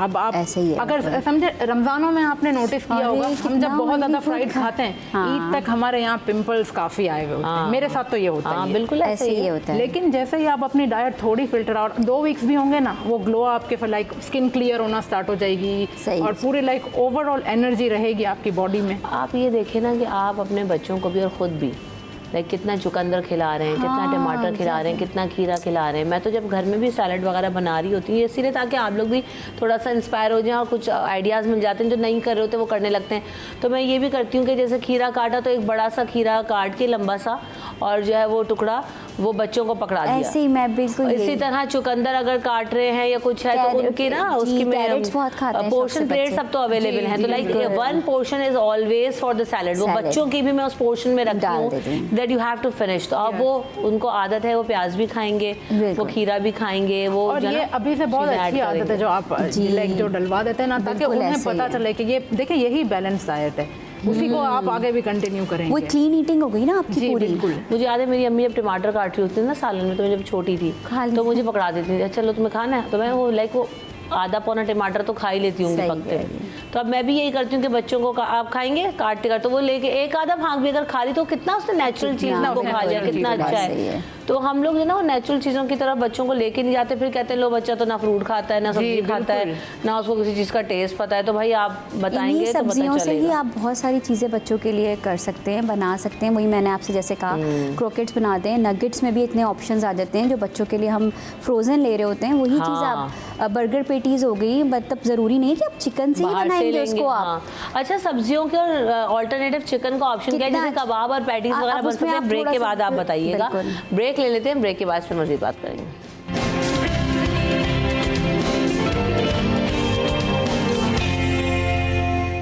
Welcome back in city 10। तो जनाब आप लोग ऑप्शंस दे रहे थे कि जी अगर चिकन के बगैर भी कोई कबाब्स बनाने हैं बिल्कुल, बच्चों बना के लिए, सकते बड़ों हैं। के लिए, तो कौन कौन सी चीज़ों के बन सकते हैं? मैंने आपको बताया था कि क्रोकेट्स बना सकते हैं, जिसमें पोटैटो के साथ आप क्रॉकेट्स हो गए, उसके अलावा कटलेट्स हो गए, क्रोकेट्स हो गए। नगेट्स में भी आप ऐसी ही वेरिएशन कर सकते हैं कि चिकन की जगह जो है वो आप पोटैटो के नगेट्स भी बनते हैं, जिसमें आप चिकन फ्लेवर ऐड कर देते हैं, चिकन क्यूब को ऐड कर देते हैं, या फिर चीज़ के साथ उनको बनाते हैं, चीज़ और पोटैटो को। तो चीज़ भी बहुत बच्चों के लिए हेल्दी है। ऐसे ही एक मैं बनाती हूँ वाइट सॉस के साथ ना, जो हम पास्ता के लिए वाइट सॉस बनाते हैं, उसको बहुत थिक सा एक पेस्ट में बनाकर उसमें मैं मैक्रोनी ऐड करती हूँ, पोटैटो ऐड करती हूँ, और एक बहुत अच्छे से बच्चों के लिए वो कटलेट्स टाइप के बनते हैं। अच्छा। बॉल्स, वो चीज़ बॉल्स ही कहलाते हैं, मगर उसमें मैक्रोनी भी होती है। ऐसी एक लेबनीज़ कबाब भी होते हैं। लेबनीज़ कबाब में मगर ये होता है कि बीफ या चिकन का मिन्स डलता है, गोश्त के साथ बनते हैं वो, लेकिन वो भी बहुत अच्छा फ्लेवर होता है। कम, थोड़ी क्वांटिटी कम कर लें आप चिकन की, पोटैटो ज़्यादा कर लें, मैक्रोनी ज़्यादा ऐड कर लें उसकी रेसिपी में। अच्छा, लेकिन वो बहुत मेरे अच्छे पता है रेगुलर बेसिस पे बनते रहते हैं, चने की दाल के। एक तो हैं चने की दाल के जो बन कबाब चने के की अंदर दाल के रखते हैं क्या ना, कटलेट्स? हाँ। बताने दो उनको जरा। बड़े ही ज़बरदस्त बनते हैं। देखें, जो चने की दाल है ना, सिंपल, कुछ भी ज़्यादा आपने नहीं करना। 1 कप चने की दाल ली, 1 प्याज लिया, प्याज डाला उसमें आपने, जो ये गोल वाली मिर्चें होती हैं, सही है, वो आपने डाल दी जितना आपको तीखा चाहिए, हाँ। और ज़ीरा और नमक, बस। चने की दाल आपने इतनी बॉईल करनी है कि जब वो हो जाए ना तो पूरी मैश आपने कर लेनी है बिल्कुल प्रॉपर्ली, और उसके कटलेट्स बनाने, फिर एग में बस डिप करके फ्राई करने हैं। इतने सिंपल, और आप जब खाएंगी ना आप खुद ही देखेंगे कितने अच्छे लग रहे हैं। इसके आप बन कबाब भी बना खा बन सकती कबाबों के, अच्छा हाँ, बन कबाबों के लिए तो यही चने की दाल टिक्की अच्छा, मिलती है ना। लोबिया के भी कटलेट्स बहुत अच्छे किसके? बनते हैं, जो रेड लोबिया? वाला, जी, और जो ये वो लोबिया पर्पल का- रेड कौन सा अच्छा, आता है रेड वो? वाला। रेड बीन्स हम हाँ, उनको रेड- कहते रेड हैं, किडनी लाल बीन्स लोबिया। किडनी जी बीन्स, जी हाँ। जी, उनके भी बहुत, उसके भी बहुत अच्छे बनते कटलेट्स बनाते हैं उसके, जी। किस तरह बनाती हैं आप? उसका भी सेम यही मेथड अच्छा। है, कुछ ज़्यादा कुछ फैंसी नहीं, कुछ भी नहीं, बिल्कुल सिंपल। और हम लोग समझ रहे होते हैं कि हाई प्रोटीन डाइट बच्चों को देनी है, बड़ों को भी देनी है, तो जिनको प्रोटीन डाइट लेने के लिए भी कहा जाता है, तो भाई ये रेड बीन्स, अंडा, ये दाल, ये चिकन से ज़्यादा आपका जो है प्रोटीन का सोर्स होता है। प्रोटीन का सोर्स भी होता हम समझ रहे हैं है, और चिकन आप ग्रिल उसे करके दें खाएंगे तो किसी ये को पता भी नहीं चलेगा। बस अच्छे से, सारी बात सिर्फ यही है कि आप अच्छे से उनके कटलेट्स बना लें। और देखा आपने, देखा सिर्फ 4 इंग्रेडिएंट्स डले, कुछ ज़्यादा हाँ, भी कुछ नहीं, भी नहीं है। नहीं। कुछ ज़्यादा ऐसी भी नहीं। ओट्स के भी कटलेट्स बनते हैं। अच्छा, जी, ओट्स को आप बहुत अच्छे से सोक कर लें। जब वो सोक हो जाते हैं तो वो इतने नरम हो जाते हैं ना, उसके बाद उसके साथ आपने आलू ऐड कर लिया, या जो भी आपको वेजीज चाहिए वो ऐड करी, और आपने उसमें हरा धनिया थोड़ा सा डाला, हरी मिर्च अगर आपके फ्लेवर आपको चाहिए, जो भी सीजनिंग में, ज़ीरा हो गया, थोड़ा सा चाट मसाला हो गया, और उसको चॉपराइज़ कर लिया। लेकिन बिल्कुल इतना चॉपर करना है कि थोड़ा वो मोटा मोटा रहे ना, बिल्कुल पेस्ट ना हो जाए उसका। वरना कटलेट कैसे और बनेगा? वो यकीन करें, वो इतना अच्छा कटलेट बनता है, बहुत अच्छा। और ओट वगैरह खाना भी आपको कितना कहते हैं कि हेल्दी है वो, हेल्दी कितना कितना है ये? हेल्दी है वो। और बस सिर्फ सिंपल उसको आपने फिर अंडे की जो सफ़ेदी होती है, वाइट पार्ट जो होता है एग का, वो उसमें डिप करके उसको फ्राई करें बस। बिल्कुल बेसिक सी चीज़ है। हम लोग असल में इस तरफ सोचते नहीं है ना, इस तरह से कि सोचते हमें नहीं। बनाना घर में कैसे है। मौजूद वही भी रिवायती हैं। चीज़ों में बच्चों के आगे भी रख देते हैं, बड़ों ऐसे के है। आगे भी तो किसी को भी नहीं खा। ये क्या बनाया है, किसने बनाया है ये? ये मैंने बनाया है, चॉकलेट ओरियो मूस बनाया है, वाह, और इसमें नीचे ब्राउनी की लेयर है चॉकलेट ठीक की, है। और उसमें एक मूस है चॉकलेट गनाश के साथ, और ऊपर से फ्रेश क्रीम की टॉपिंग है। बहुत दफ़ा ऐसा होता है कि मैं केक का ऑर्डर वर्क करती हूँ तो मेरे पास केक लेफ़्ट ओवर हो जाते हैं, लेवल करने में केक बच जाता है, और वो होता है तो किसी की दावत है कुछ है, तो मैं उसको एक्स्ट्रा बॉक्सेस में करके अपने रख देती हूँ। घर में ही बच्चों को अमूमन होता है ना कि बच्चों को क्रेविंग होती है, मीठा चाहिए, तो उसमें फिर ये आप लेयर्स लगाएं। आपको सोक किया उसको मैंने कंडेंस मिल्क और सिंपल मिल्क से, वाह। और उसको उसके साथ फिर मैंने ऊपर से जो चॉकलेट गनाश है क्रीम में ऐड करके, और थोड़ा ओरियो को उसका क्रश ऐड कर लिया उसमें, ऊपर से बस क्रीम से उसको फ्रॉस्ट कर दिया है। अच्छा, आसान सा है, बहुत और ईजी है। इतना टेम्पटिंग लग रहा है, लेकिन आप दावतों में आप भी इसको कर ट्राई लीजिए थोड़े कीजिएगा, लोग। आपको ज़रूर अच्छा लगेगा। बहुत लाइट है क्योंकि मीठा बहुत कम है इसमें। अच्छा, बड़ा रिच लग रहा है वैसे तो। नहीं, मीठा बिल्कुल भी नहीं है क्योंकि स्पंज में जो मीठा है वो बहुत लेस है, और मैंने जो क्रीम है गनाश जो चॉकलेट का बनाया हुआ है उसमें कोई स्वीट अलग से नहीं डली, बस सिर्फ चॉकलेट चॉकलेट, का ही डार्क है। चॉकलेट की मिठास है बस। अच्छा, मेरा ना इन देसी खानों से बहुत ज़्यादा इतना ज़्यादा कुछ वास्ता नहीं था, अब पड़ने लगा है क्योंकि मैं एक पेस्ट्री शेफ़ हूँ। तो अब जब मैं ये बनाती हूँ ना तो मेरे घर में तकरीबन मुझे ये सब कहते हैं हैरान कि- होते हैं। सब हैरान हो जाते हैं। तुम्हें ये आता है? कि आपको वाकई में आप ये भी बना लेती हो? मैंने कहा भाई क्या हो गया, ये तो हमेशा से ही सीखा हुआ होता है। हाँ, ये तो अम्मी की बना तरफ बना से के आ ये जाता तो है। हमेशा से बना बना के आ मुझे जाता है। लगता है लेकिन ये खाना है कि जो है मैं हूँ वैसे। एक पेस्ट्री शेफ़, तो आप अगर देखेंगे ना मैं ज़्यादातर वही काम कर रही होंगी केक्स वगैरह में। हाँ, तो आपकी वो स्पेशलिटी जी, आपकी बिल्कुल। वही है। लेकिन हाँ, ये तो वाकई देसी चीज़ें ये ऐसी हैं कि हर घर में बन रही होती हैं, हर घर में और हर बन खातून को जो है ना आना भी चाहिए। आना भी चाहिए। उमूमन लड़कियों का इतना रुझान नहीं होता। हम सब भी जब जो है वो ग्रोइंग एज में थे या काम कर रहे थे या पढ़ रहे थे तो इतना रुझान नहीं था, हमें भी नहीं पता क्या बनता है कैसे बनता है। लेकिन जब जिम्मेदारियाँ आती हैं तो आप जब बनाना शुरू करते हैं तो इतना मुश्किल नहीं है। अगर आप नहीं है सीखेंगे तो आपको फटाफट आप चीज़ें करने लग जाते हैं। लाइक इतना मुश्किल जैसे चपाती आप अभी कह रही थी कि यूट्यूब खोलो तो कितनी रेसिपीज़ हैं। अब फॉर एग्जांपल वही वाली बात आ गई कि अगर रोटी खाने का दिल नहीं चाह रहा तो आप कोई भी कबाब, कटलेट्स बना के, बर्गर बना के खा लेंगे। बच्चे अब हाँ। तो खुद कुकिंग इतनी बच्चियाँ करती ये हैं वाला घर में। ज़रूर सब try करेंगे, रैप्स चने बना की लेते हैं दाल इतनी टाइप्स के। मेरी बेटी तो ज़्यादातर पराठे को उसमें सलाद का पत्ता रखा, खीरा, टमाटो, कितना healthy हॉलीपेनो सब रखी उसने अपनी सैलेड्स वगैरह, और शामी कबाब तोड़ के रखे, और इतना अच्छा वो रैप बनता है, यकीन करें। उसमें सॉस डालनी है अपनी मर्जी की, जो भी आजकल रेडीमेड सॉसेस इतनी आ रही हैं तो सही बात है। और आप लंच और बॉक्स कितना में भी हेल्दी है, देखिए। हेल्दी भी है। इससे ये होता है कि रोटी भी बच्चे एटलीस्ट पराठा रोटी खा लेते हैं ना, वरना वो फिर सिर्फ जंक आप फूड बच्चों को सलाद पत्ता वैसे तो खिला ही नहीं खिला ही नहीं सकते। वैसे तो हाँ, exactly। बिल्कुल। बर्गर्स ओवर में जाते फिर हैं भी उसको एटलीस्ट लेके। खा हाँ, लेते अच्छा, हैं। पहले उस तरह मैं भी तो नहीं खा खाया लेते हैं। करती थी, बड़ा मेरा वो था कि नहीं ये एक चीज़ है जो मुझे नहीं खानी है। लेकिन अच्छा, पहले मैं पता है मैं भी आपकी तरह ना इसको देखेगा ये क्या यूजलेस सी चीज रख बिल्कुल देते ऐसा हैं ही ना। लगता था कि जैसे लेकिन अब समझ आया है, लाइक वही वाली बात है, आप जब बड़े होते हैं तो समझते हैं और समझाते हैं और सीखते हैं। अब खाते हैं तो अब नॉर्मल लगता है, हाँ खा रहे हैं। सही है। चलें जी, थैंक यू सो मच। आप लोग इतने सारे आइडियाज़ के साथ आई, इतनी ज़बरदस्त डिशेस के Thank साथ you, आई, और आपने जज़ाकल्लाह। यहाँ पे बहुत अच्छी प्रेजेंटेशन भी दी, बताया भी कि क्या क्या मज़ेदार चीज़ें बन सकती हैं। तो आप भी बहुत कुछ अडॉप्ट कर सकते हैं, आपको भी बहुत सारे आइडियाज़ मिले होंगे।